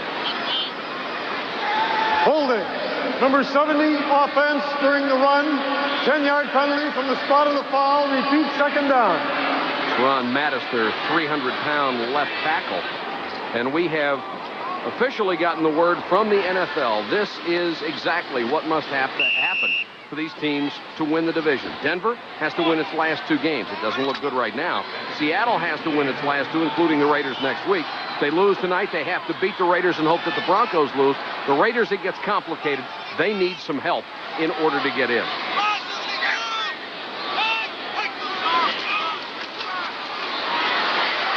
Craig with all day to throw. Floats it to Blades. Blades knocked forward to the 32-yard line. The man that knocked him forward, Greg Cragen, the nose man, hustling downfield. And, of course, the Raiders sitting at home rooting for Seattle. They need to have Seattle win tonight. Then they could win next week and still win the division. That's right. Even though they were taken apart today in Buffalo, made a lot of mental mistakes.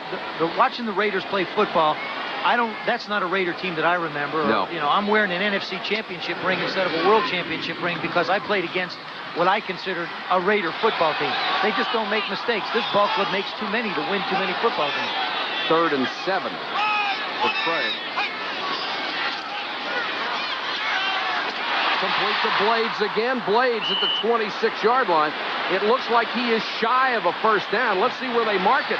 Now they'll mark it closer to the 25. Well, they'll give it to him at forward possession. What happens is he catches the ball. He's at forward possession. He gets hit and knocked back. So it's forward progress. Excuse me. His forward progress was up around the 25-yard line, so that's where they mark it. And it will be a first down at the 25. Now you see he's got to come to the 25-yard line. You see where he is?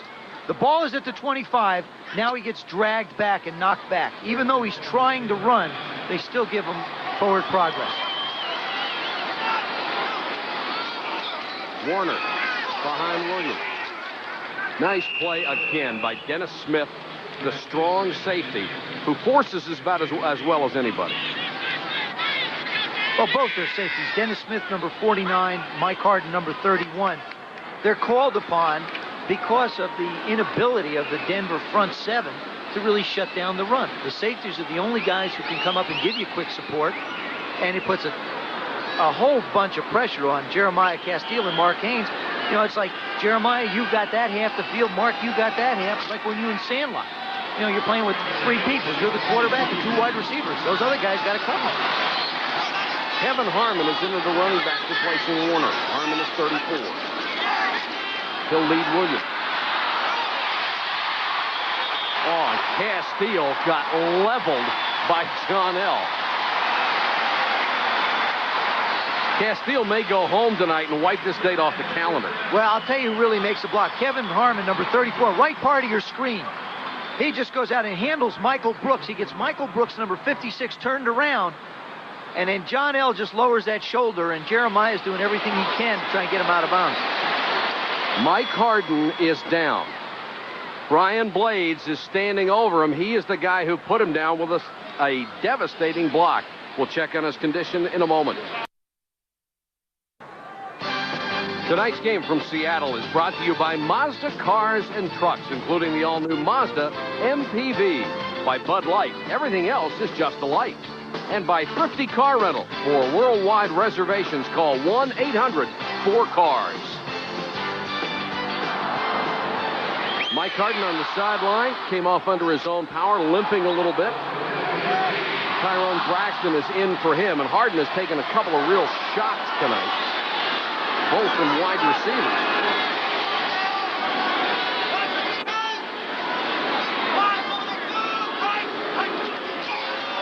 Warner after one play back in, following Wilson.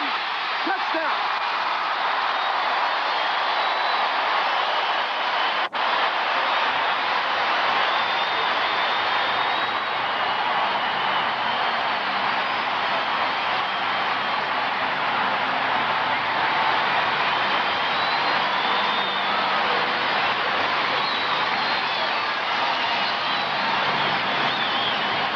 again. They get the linebackers flowing up top. You see the linebackers start to flow? This is really the Washington Redskins' old counter tray. Mike Wilson pulls through the hole. Brian Millard, number 71, pulls through. And Warner goes in, escorted by his big offensive line. Wilson had a hard time finding anybody to hit. It was wide open. Norm Johnson makes it 35-7. Seattle's had the ball 5 times in this game. They've scored 5 touchdowns. Kurt Warner has 3.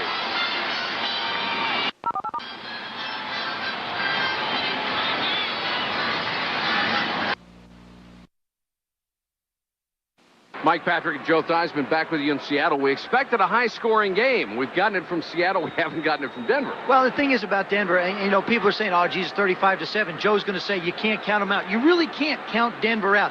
I think from right now, they should never punt the second half. They're going to have to take every down, and if they don't make it, so what? They're just going to have to keep on trying to move the football. That's right. Being beaten, they're already down by 28. Anything worse than that really doesn't make any difference. Bell and Johnson are deep to receive. The kick of Norm Johnson.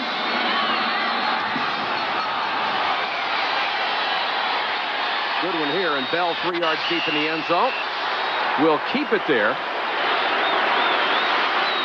And Denver will have to start from its own 20. And for the 5th straight time, the Seahawks got the football. Pulled off a very good drive, this time 81 yards. And Kurt Warner got his 3rd touchdown, the third touchdown game of his career. All they're really doing is taking less time to score. Yeah. That one was a little over 3 minutes. The others have been it went from 8 to 6 to 5 to 4, now it's down to 3. Denver better not take too much longer to score either. Elway complete to Johnson out at the 34-yard line. Taylor forced him out of bounds. There's a natural tendency to relax a little bit if you're Seattle's defense, and they can't do it. Here are the possessions for Denver in the first half. 7 plays and a punt and 5 plays and a punt. Their one drive in the first half that resulted in a touchdown. And they had to punt again. And they only had the ball. There was the long field goal missed by Carlos. They only had the ball 5 times. Seattle had it 4 times in the first half. It's all on the shoulders of Elway right now.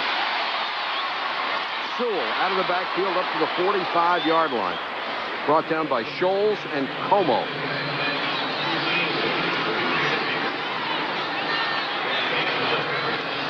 Tony Dorsett has not been in the ballgame at all.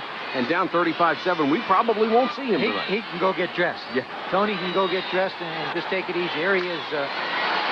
People, I don't think, can appreciate what that man has accomplished. There you see the numbers. He's second in NFL history.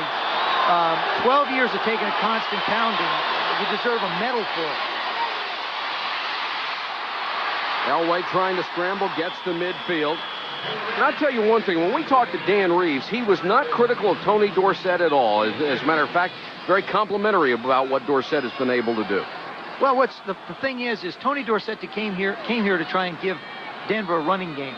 They lost a bunch of their offensive linemen during the exhibition season. Their wide receivers have been in and out and irregular.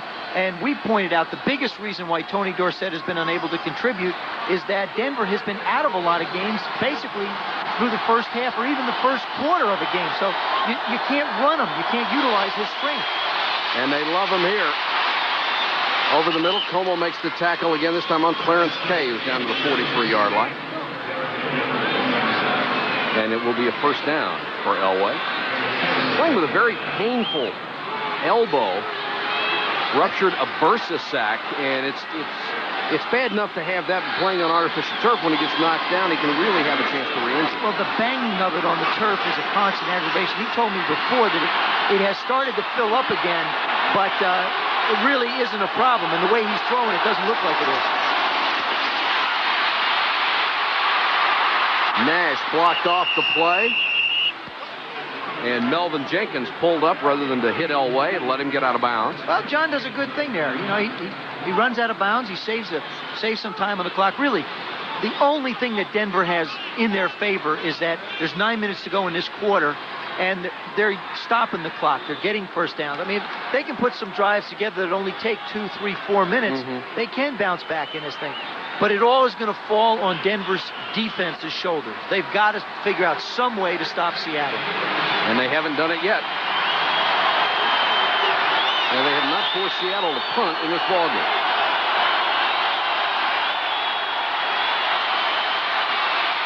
Elway rifles one, almost intercepted by Terry Taylor. Also over there was Paul Moyer, the strong safety who's taken Kenny Easley's spot when Easley was forced to retire because of a kidney condition. John just thinks his arm is going to get this one done. As it turns out, it wasn't. I think he expected Sewell to come out a little further and back. Another thing he mentioned is that the inconsistency with his wide receivers this year, and we ought to mention right now, I think the biggest impact on the Denver Bronco football team is the loss of Mike Shanahan on offense. That whole football team misses what he contributed to that offense. 3rd and 8.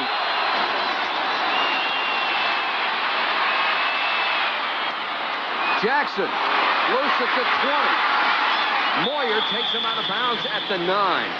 And there is a penalty flag down. And I believe it's going to be the left tackle, Dave Studdard, who got a hand up in the face of the blitzing Tony Woods and really moved his helmet back a couple of times. Well, they've got one against Seattle also. So you got one flag in the backfield. You got one on one side of the field, one on the other side of the field. I was watching Studdard. There are 2 fouls. Offside, number 79 defense. Also, defensive holding, hands to the face by number 57 defense. The defensive hold will be accepted. 5 yards, automatic first down. Studdard got away with one, and I mean a big-time job of putting his hands up in the helmet of Tony Woods right in the face. Well, you know, that time Tony Woods is coach. See him on the left side of your screen. There's Woods. I mean, from the end of the run. Woods had his in there, too, so it was a question of who got caught. Now they tack it on to the run. And Denver's going to be down close with about 8:50 to go in the 3rd quarter. The distance from the end of the run. So the Broncos get a break as the ball is spotted inside the 10-yard line. And it will be 1st and goal for the Broncos.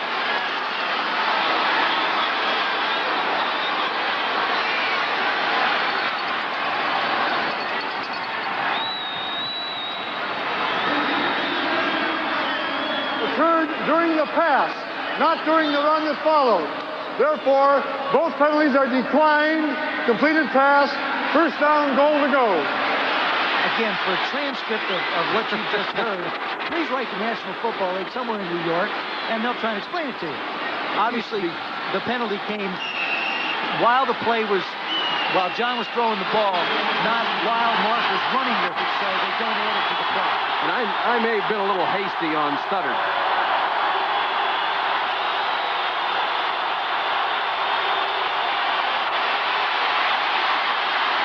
Elway throws it out of bounds. Mobley the closest to it. There is another flag down, this at the 15-yard line. Holding, number 70, offense. Studdard. Well, Tony Woods has just given Dave Studdard fits. Of course, Studdard's at 260, Woods is at 240. He just is a real quick linebacker. You know, he's built in that mold, although his number isn't 56. He's like a Lawrence Taylor, a Tippett, a Swilling, all those great number 56s. Here you'll see it, lower left side. He's just got him in a hammer lock. Repeat first down. That's a throwdown. It's called a body slam. That's a throwdown. Something about that Denver offensive line, though. Studdard is playing with a sprained shoulder and a bad toe. Billy Bryan playing with a hip pointer. Jim Juriga with a separated shoulder. Ken Lanier with a chronic groin pull. Keith Bishop back up because of injuries. A bad foot and a bad thumb. They've just been beaten to a pulp. Sewell on the handoff. Vernon Dean makes the tackle at the 15-yard line.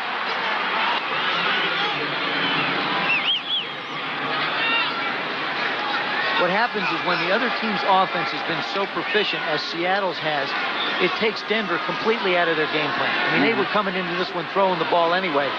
But if you don't have your offense on the field, you just can't operate. It will be 2nd and goal from the 14. They've scored every time they've had the ball down there, but only 16 times in 15 football games. Elway waited as long as they could, and they've got him. And a flag is down. They've got a face mask. Wyman got there first, and then Jacob Green got there, and you could see Green look up at Elway as if to say, I'm sorry. Well, you know, he gets ducking around and lowers that head, and they're grabbing anything they can to try and get their hands on him.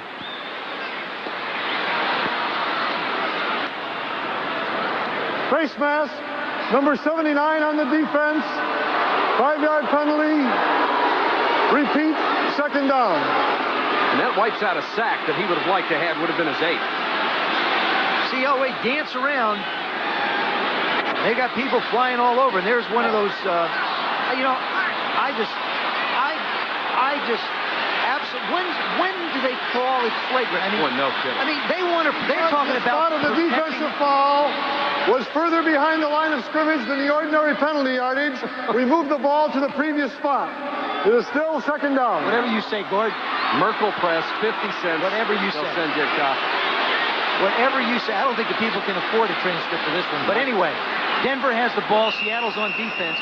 And I'll tell you, I hope every owner in the National Football League is watching this telecast tonight.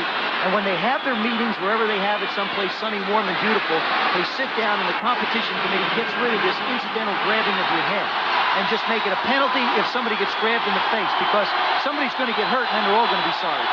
2nd and goal from the 14.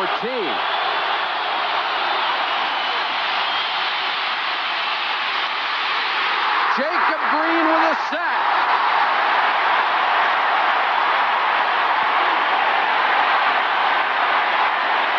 And that time, no face mask, all quarterback.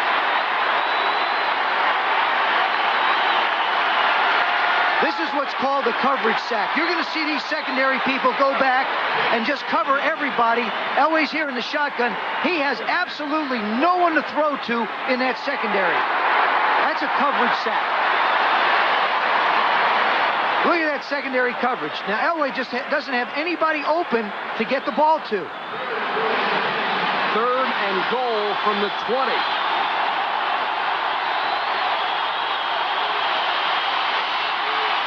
Blocked, almost intercepted by Ken Clark.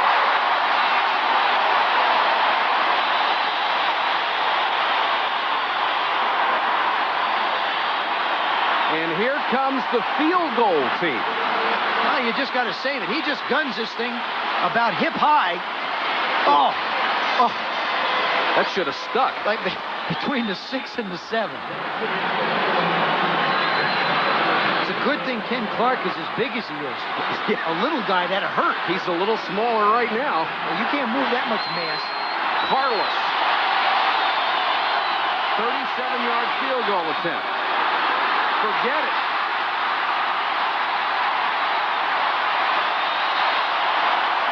It's been that kind of night for the Broncos. They're down by 28. The Rams drive to make L.A. the city of champions. The 49ers will go for the gold. The Rams and 49ers battle head-to-head on NFL Sunday Night Football, live on ESPN.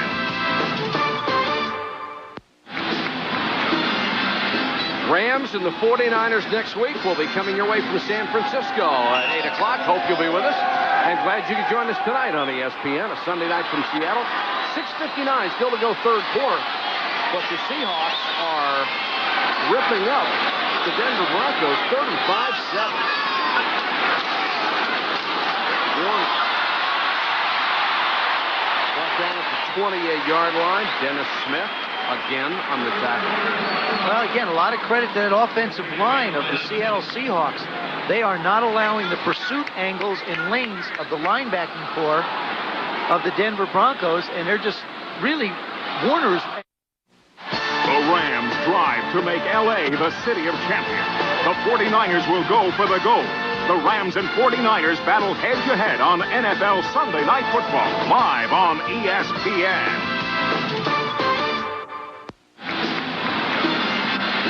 Rams and the 49ers next week will be coming your way from San Francisco at 8 o'clock. Hope you'll be with us. And glad you could join us tonight on ESPN, a Sunday night from Seattle. 6:59 still to go third quarter. But the Seahawks are ripping up the Denver Broncos 35-7.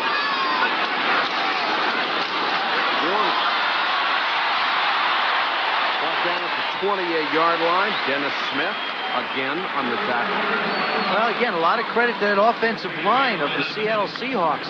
They are not allowing the pursuit angles and lanes of the linebacking corps of the Denver Broncos, and they're just really, Warner and Williams are both running north and south all night. The Denver bench, not a very happy place to be right now. They have been beaten physically, and that's the toughest thing to take. Second and 1. Yeah.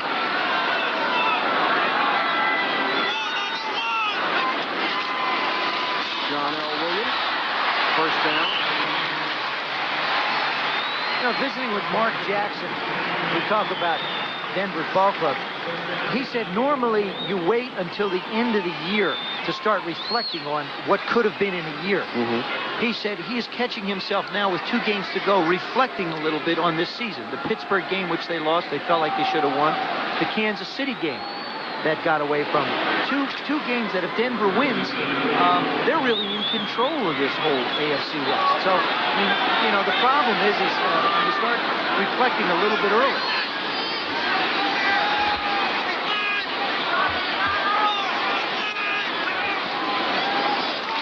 Craig, play action again. Craig has had a brilliant game. Gets it out to Largent. Dennis Smith goes over and just makes the touch. Like Craig saying, hey, I'm sorry, I should have thrown it up so you didn't have to fall down to get it. But he can do no wrong. He just walks over. See, what they're doing is saying, I just have to read your pass route a little bit better. Craig, 18 out of 20. 218 yards. Largent has 3 of them. And both balls that were incomplete were thrown to Kurt Warner. Now, I would venture a guess. And I don't think Kurt Warner's going to get another one thrown to him because he's dropped 2, the only 2 that Craig hasn't completed. So David's going to say, I'll go someplace else. It's amazing. He could be 20 for 20. Very easy.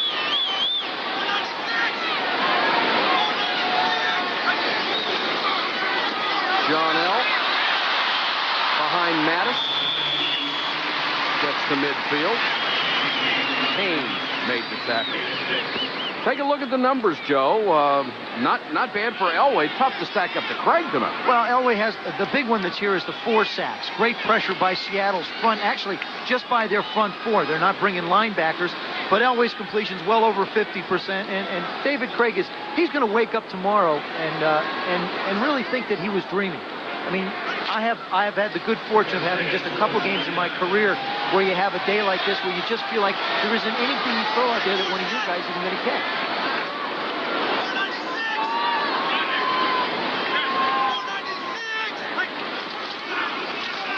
Warner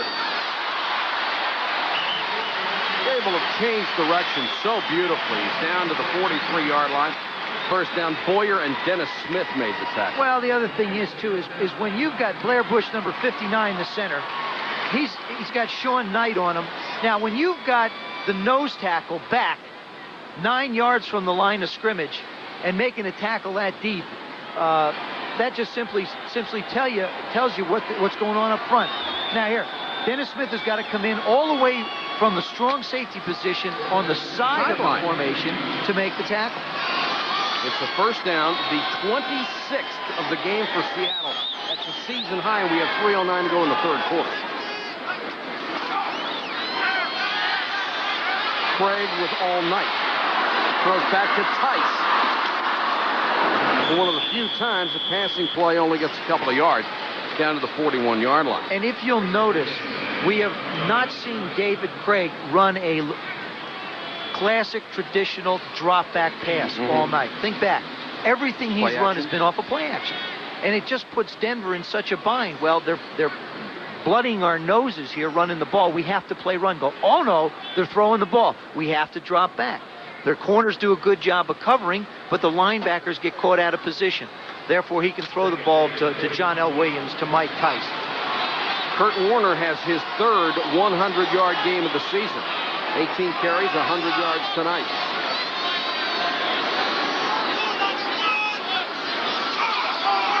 John L. Williams on the delay, has to cut it outside. Turn the corner. He is faster than he looks. Mike Harden made the tackle. I think if there's one guy I think's earned a trip to Hawaii in the Pro Bowl, it's John L. Williams. To an offense to have, and the problem is he's a legit fullback. And usually, you know, the guys you got the Eric Dickersons, and of course the John Stevens in New England, who's another great back. He shouldn't be left out because he is a true fullback. And a lot of times they just look at the running back positions in Pro Bowl. Exactly. Had that situation when John Riggins played with the Washington Redskins, a guy who never made it to the Pro Bowl because they didn't vote on a single back, basically. They just voted on halfbacks. And certainly if there was anybody who was the most valuable player for the Redskins in the early 80s, it was John Riggins. Williams this year has gained nearly 800 yards rushing and is the leading receiver for this ball club. Came into the night with 44 catches. He's got to develop a dance, like the Icky dance, like the William Waddle or something. Williams Waddle. Warner. It's a classic in-and-out dip for an I-back. Run out of bounds with a first down.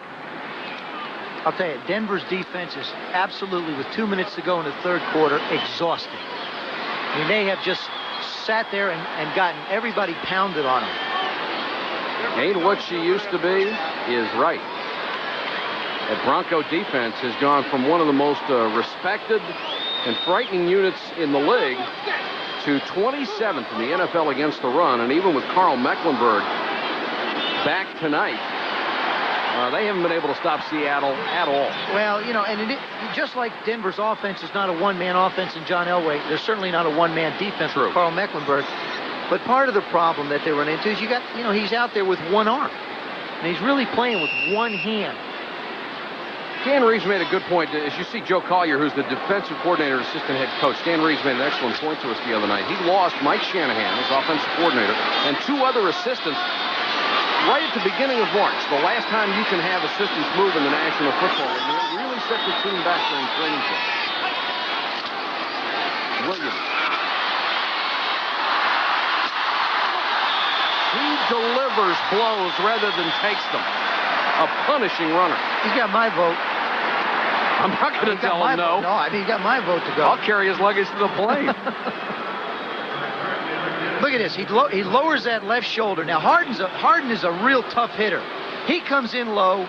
John L. gets down as low with him, and, he's still moving forward. Harden, of course, has taken a couple of shots in this game, one from Largent in the first half.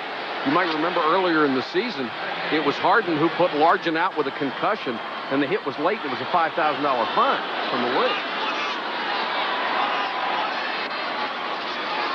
Warner cuts it outside. Good night. Touchdown.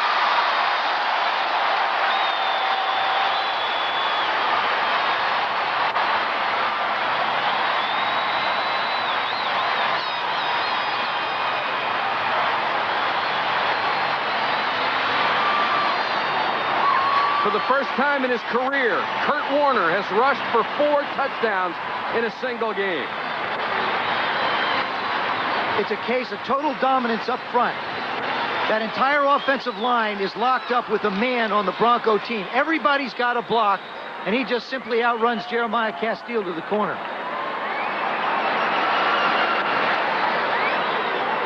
I would stay up to watch this just to see if Seattle can be stopped. I wouldn't turn off the television set in a game like this. I want to see if they can actually be stopped. For no other reason, I'd just go and see if it happens.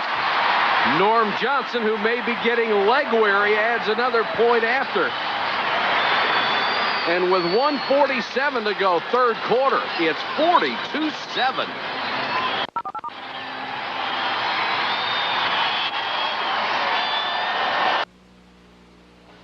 Seattle Cellular.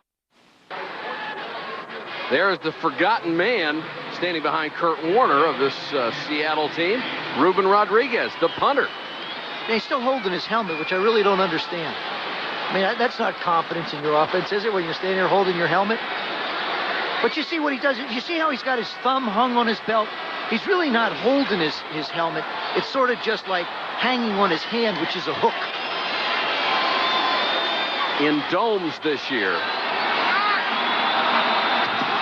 Denver's allowed 55 points to Indianapolis, 42 to New Orleans, 42 tonight. They don't like it indoors. Kenny Bell on the return back to the 22. Fumble! Holy cow, looks like Seattle's got it. No, I think they're going to mark him down. I hope so. The official's going to... Really, it's 42-7. And they do blow it down. And you don't think these fans want blood? They're booing. I mean, Denver hasn't made mistakes offensively. They haven't turned the ball over. Can you imagine what this would be like? No, it's just, this has been an offensive clinic. There's your replay. Now, really, I'll tell you something. He's not down. That's loose. Yeah, that's a fumble. That's loose, and if they review it... If they review it, they'll reverse it. But at 42-7, I think that they won't take a look at it. I think mercy comes into this somewhere. There's our guy, Mr. Porter. Rufus Porter, demon on special teams. And Denver will keep the football. They ruled down by contact. Elway out in the flat to Sewell. Nice move, almost got away, but Bernardine tripped him up. A couple of flags down on the play. We'll check him out with 1:25 to go in the quarter. One's going to be roughing the passer, I can tell you that right now. Elway's limping around a little bit. Illegal motion, number 70, offense. Personal foul, roughing the passer, number 61, defense. We will invoke the 5 and 15 rule. The major penalty will be enforced. 15 yards from the previous spot. First down. The foul is on Alonzo Mitz, number 61. Take a look.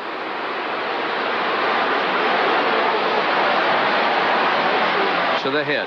Yeah, you just can't slap a guy around in the head. They won't allow that.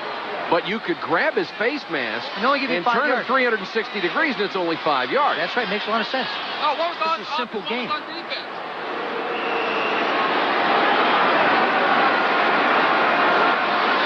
It's Kelly Stoffer.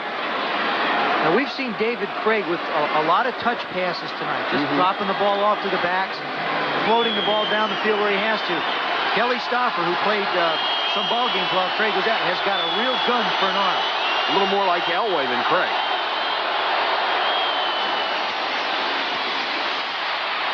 Elway throws, maybe a little hard. Jackson couldn't hold on.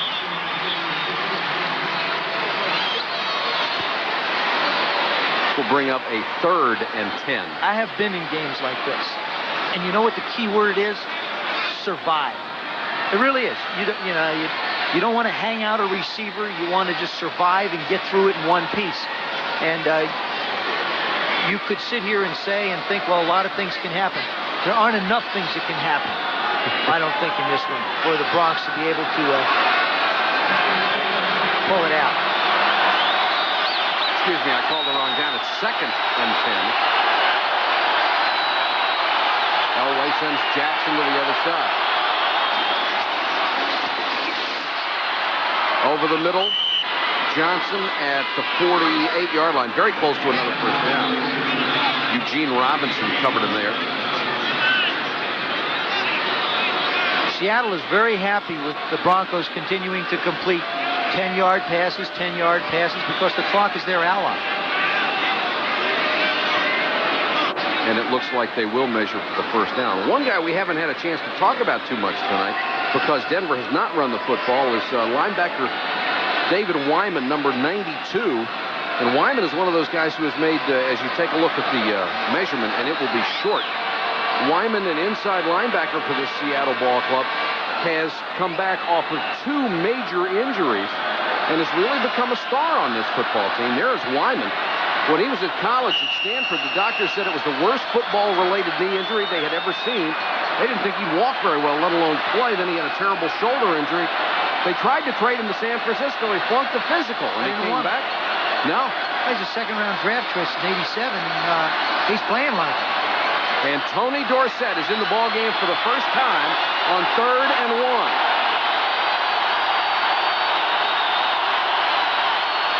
Elway on the quarterback keeper to midfield. And now Dorsett will come out of the ball game. That's got to feel a little funny for somebody like Tony Dorsett to have sort of a ceremonial appearance as a decoy.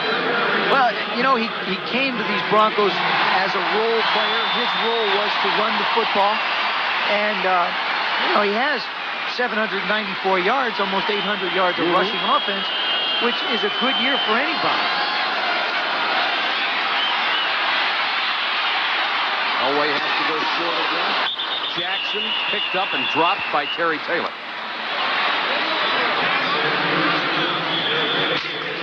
That's the end of the third quarter in a blowout in Seattle. It's the Seahawks over the Broncos, 42-7. Back in a moment.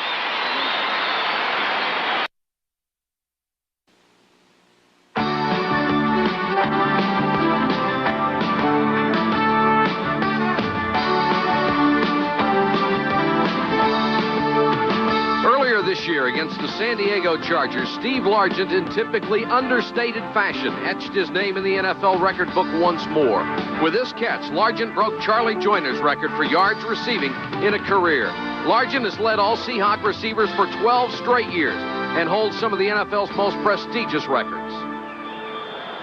Among those records, receptions, receiving yards, consecutive games with a reception. He got number 166 tonight. And he's just been a marvelous receiver.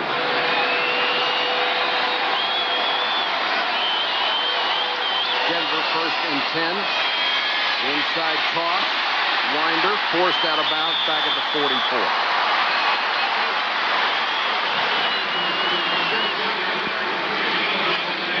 Gene Robinson ran him out of bounds.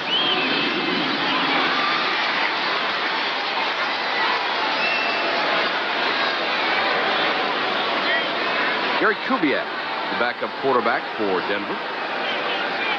Dan Reeves manages a wry smile on the sideline. Well, you know, there's really, I mean, you can't sit there and pout about it. I mean, they have been blown out by a more dominant offensive football team tonight. That's the bottom line of this one. Elway has it tipped. Caught by Sewell at the 26. Maybe the first break Denver's gotten all night. That's a jump. I don't know what page that one's on. But, you know, bounce it off here. Bounce it off an offensive lineman's hand. There we go. Ken Clark, number 67, gets it up in the air. Then it hits Terry Taylor in the arm, and then Sewell winds up with it for the completion. So it's 1st and 10 at the 26 for Denver. 14-16 left in this. Elway winded, dropped it, incomplete. Seahawks still going strong on defense. Up 42-7. It's very interesting. You know, we did the New England game a few weeks ago, and we talked about people knock Doug Flutie because of his height. And gosh, he throws the football and it always gets batted up in the air. There's been 4 that I can remember tonight that John Elway has had batted around, and he is 6'3". So it's really, the defensive linemen are smarter. If they get blocked at the line of scrimmage, they don't rush. They just stand there and jump up and swat at the ball. 2nd and 10.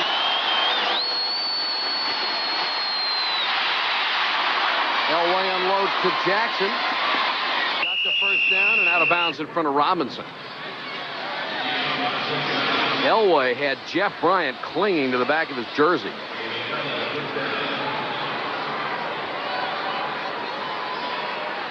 Jackson has just set tied another personal best. 7 catches, 137 yards. He's 1 more catch and 8 yards to have 3 back-to-back-to-back games where he set personal best. How do you go back-to-back-to-back? Get 3 Good people? question. 3 games. Next week, Seattle against the Raiders for first place. Winder fought off a couple of tackles, got down to the 10-yard line. Again, Robinson on the tackle, number 41. He is the team's leading tackler. Came in with 101. The most important thing for both teams at this stage of the game with the score where it is you can't let up. Because if you do let up at all, there's a very, very great risk of injury because the other guy could be going 100% if you're going 85. That's when you get yourself hurt pretty bad. So you just don't, no matter, you can't really think about the score. You just have to go with each play, go as hard as you can.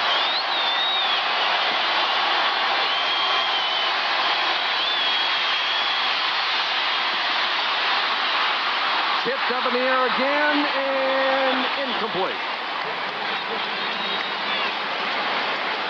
Jeff Bryant right in Elway's face. That's the 5th batted ball. You know, we've talked an awful lot about the offensive line of the Seattle Seahawks. But Jeff Bryant, Joe Nash, their nose tackle, and Jacob Green, number 79, have just put tremendous pressure on Elway. That time, Bryant was knocked to the ground. Could have stayed down, but he got up and managed to bat the ball up in the air. Ball spotted at the 10. It is 3rd and 5.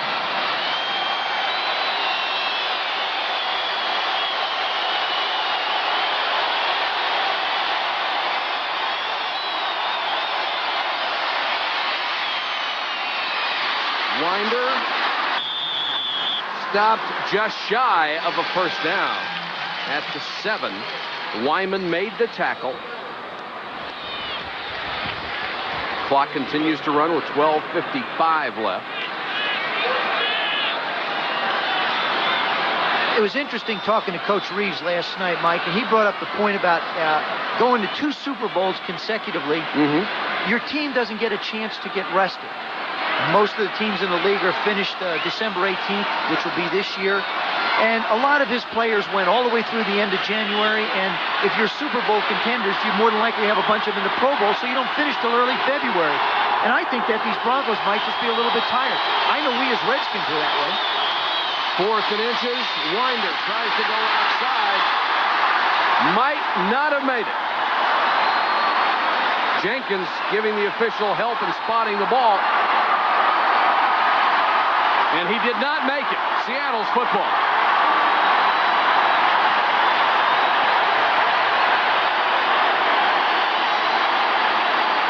Seattle by 35. Back in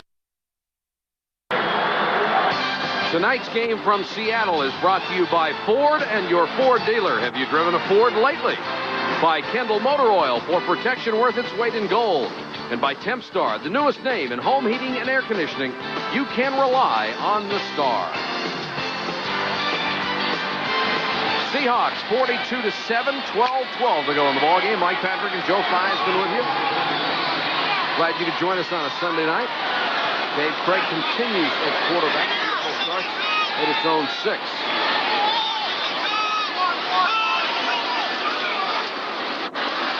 Williams gets out to the 9-yard line. They've had touchdown drives tonight of 97, 52, 55, 75, 81, and 80. And if you think that's impressive, that is every drive that they've had. They started, 5 of them in their own territory. It has, in a word, it has been impressive. Boy, it has. I haven't seen an offensive show like this in a long time. 2nd and 7.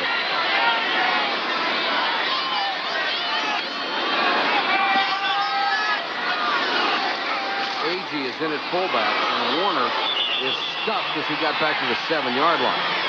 Big play by Michael Brooks, the right outside linebacker. Brooks out of LSU suffered a devastating knee injury, and there you see the stats on Kurt Warner. 4 rushing touchdowns, best he's ever done in a single ballgame. But back to Brooks, a devastating knee injury. When they tested it here, they said his good knee was the strongest knee they had ever tested in Seattle, and the bad knee that was blown out and had to be rebuilt was almost as good. 58 plays that Seattle's run tonight. This is only their 8th third down.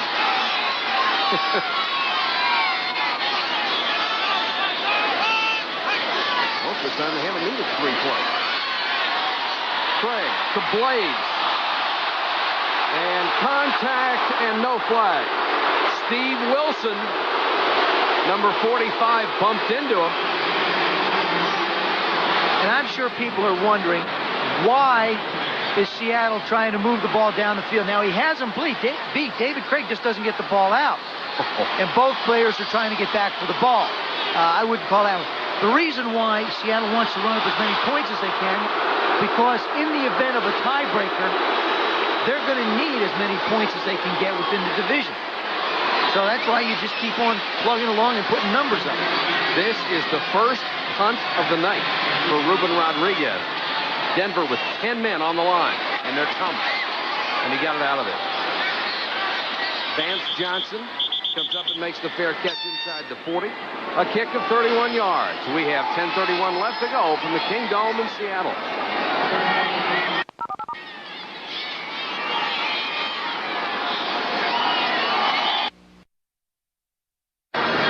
There's the story from the King Dome in Seattle. 10.5 minutes to go in the game, and it is all Seahawks. 42-7. Carl Mecklenburg on the Denver sideline. Been a rough return for number 77, coming back off the injured list.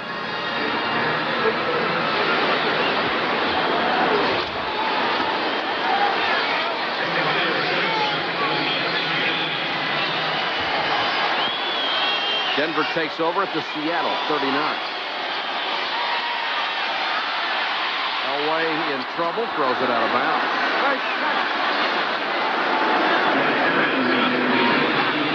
Next week, we have the Rams and the 49ers from San Francisco. Starts at 8 o'clock Eastern. And a big, big game. The division title on the line out there. We will give you a rundown on exactly what has to happen for both those ball clubs to either win the division or make the playoffs as a wild card. That's another reason why I'd stay up and watch this.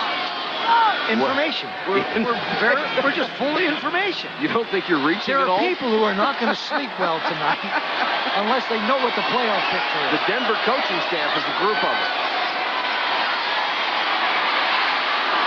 Elway guns it in complete. Closest man to the ball was Sewell.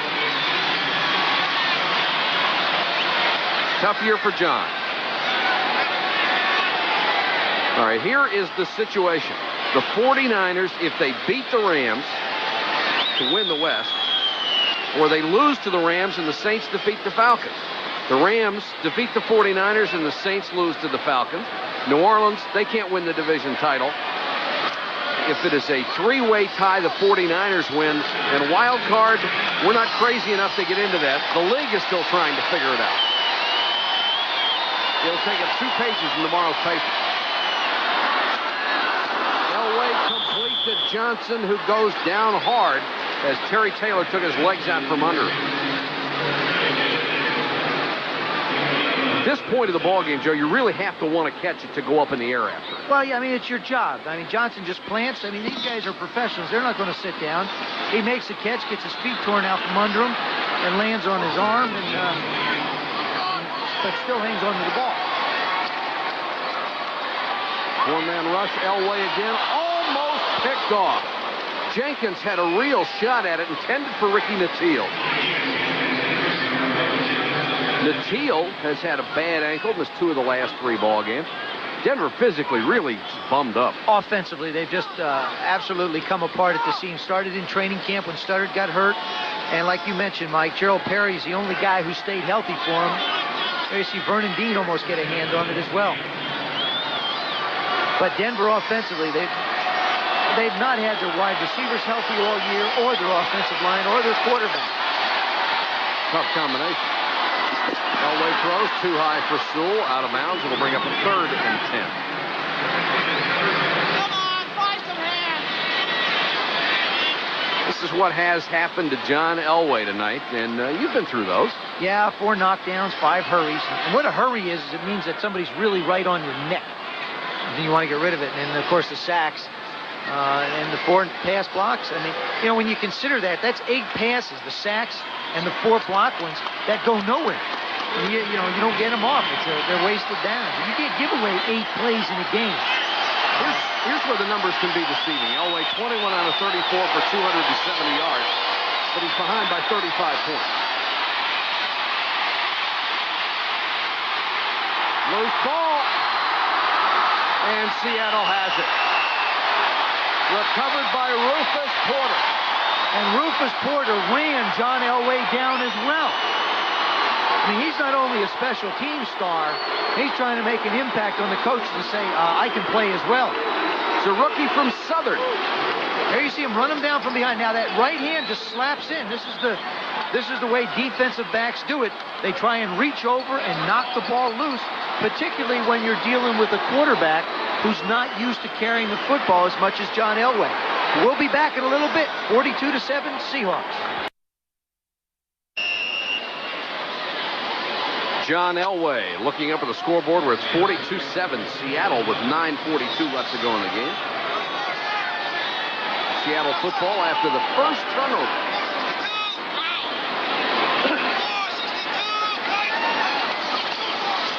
John L. Williams. He's about 5. Brought down by Freddie Gilbert, number 90. And Gary Kubiak may come in on the next series.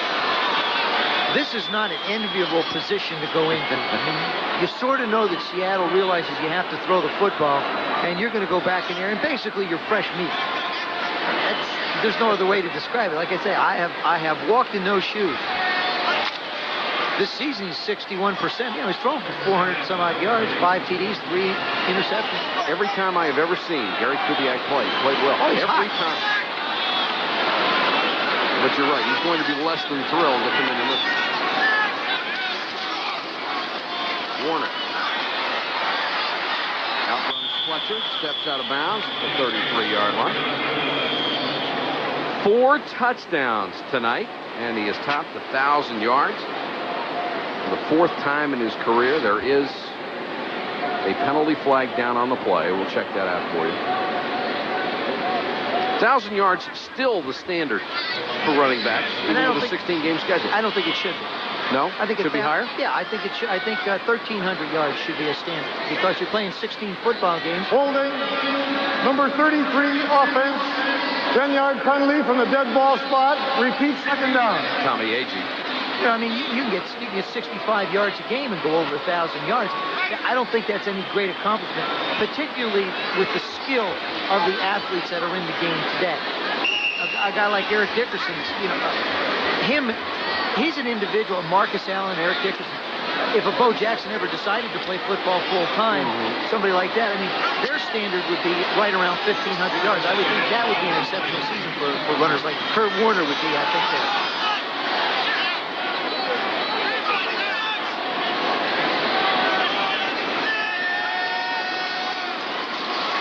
Behind Warner. Got the 29-yard line. In case you joined us late, here's the way it started. John L. Williams, a 14-yard pass from Dave Craig, 7-0 first quarter. Warner then made it 14-0 on a 1-yard run. Jackson, a 15-yard pass from Elway. This was really the only time Denver was in the game when it was 14-7. Warner made it a 14-point lead, and it just continues to build. Spagnuolo got in the act from Craig. Warner, one of his 4 touchdowns, made it 35-7. And Warner again this time from 12 yards, and in the third quarter it's 42-7. Warner's gone over 100. John L. Williams has 93. And Seattle did exactly what Chuck Knox wanted to do. Come out here, establish the ground game, run play-action passes off of it, and really the kind of offense that Knox likes to run. And interesting, talking to him on Friday, Chuck Knox probably cares about the kicking game as much as any coach in this league. He's got Rusty Tillman, who used to be a special teams demon with the Redskins, buddy of yours, who is the special teams coach. The correct time remaining in the fourth quarter is 8 minutes, 12 seconds. 8:12 on the clock, please. They're taking 15 seconds off the clock, which is a break for just about anybody. But back to Chuck Knox. He likens the kicking game to the military. He wants to establish control of territory, go get the next hill, pick up a beachhead, that kind of thing. Very interesting approach to it. Control of territory. Yeah, well, this time the enemy surrendered before he ever managed to get his troops out on the field. I mean, now it's probably why he's upset. officials, our statistician Mark Frederickson just pointed out the officials have taken more than 2 minutes. We are having clock difficulties. The scoreboard clock is not working. The remaining time will be kept on the field by the line judge. They've taken 2 minutes to try to get 15 seconds off the clock. And hopefully the line judge will just let that baby tick.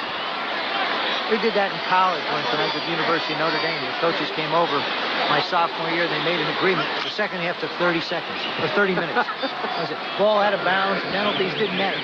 Second half took exactly 30 minutes. 30 seconds would have been interesting in this one. Wouldn't have changed the result.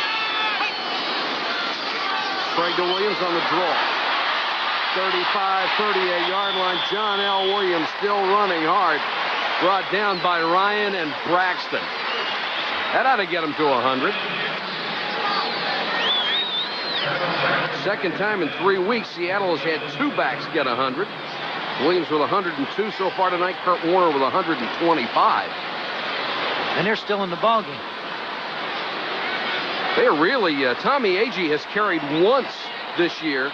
The other backup running backs, Kevin Harmon and Bobby Joe Edmonds, have no carries, no receptions.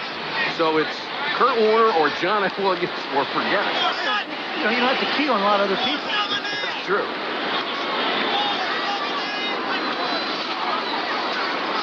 Warner, and they just want to keep the clock working. It is not working here on the scoreboard, so we can't tell you how much time is left. Less than 8 minutes and 12 seconds. Yeah, that we are that's sure. True. I think Chuck Knox has now got to start thinking about taking his starters out of the ballgame. I mean, he's run the ball down. He's run the clock down. It's now time to get him out. They've got to be a little leg weary. They've got to be a little bit tired. And you just give the guys another chance to play. I got to tell you, though, as a starter, they don't want to come out. Right. They just want to keep on rolling. And you know, when things are going good, you just want to be a part of it. Well, they may be tired just from spiking the ball in the end zone.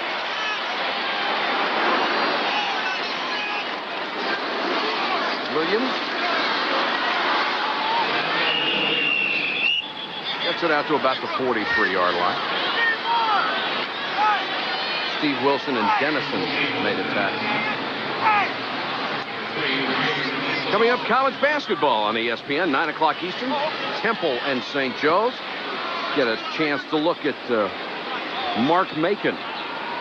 Great player for Temple, but Temple with some problems this year, turning the ball over an awful lot, and John Chaney doesn't like that at all. Well, LSU has got a little guard like Chris Jackson, I believe, a little freshman, scored 53 the other night, broke Pete Maravich's single-game record. Some record. Unbelievable.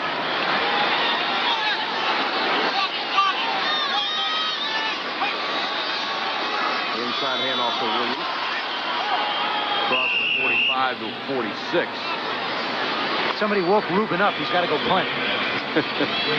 Ruben. It's fourth down. Go out on the field. Oh, okay. They scored the first 6 times they had the football, all touchdowns. And really put it out of reach. Even with Denver's tremendous offensive potential, if your defense can't ever stop the other guy from scoring, it doesn't make any difference. Ruben Rodriguez got to be careful. He's rested his leg since warm-ups 3 or 4 hours ago. And got to be careful that he hurt himself. Vance Johnson back to the punt. Beautiful punt. Mile high. Johnson lets it go. And like a sand wedge, it bites back to the 5-yard line. That's down. Not like mine. 50-yard punt. That kind of a night for the Seahawks. Hope you'll be with us next week from San Francisco. We'll have the Rams and the 49ers. Bill Walsh looking for another divisional title for San Francisco. John Robinson has his team back after a midseason slump. The 49ers have all the weapons. Running back Roger Craig, all-pro wide receiver Jerry Rice back in stride. The Rams are not without weapons, however. Jim Everett looking for a Pro Bowl season. And we hope you'll be with us next week for a crucial game that could decide the NFC Western Division title. And both of them may have the kind of offensive night that Seattle has had tonight. Gary Kubiak is on for the Broncos. To Clarence Kay. scoreboard clock shows 0 here in the Kingdome, so we have no way of telling you how much time is left.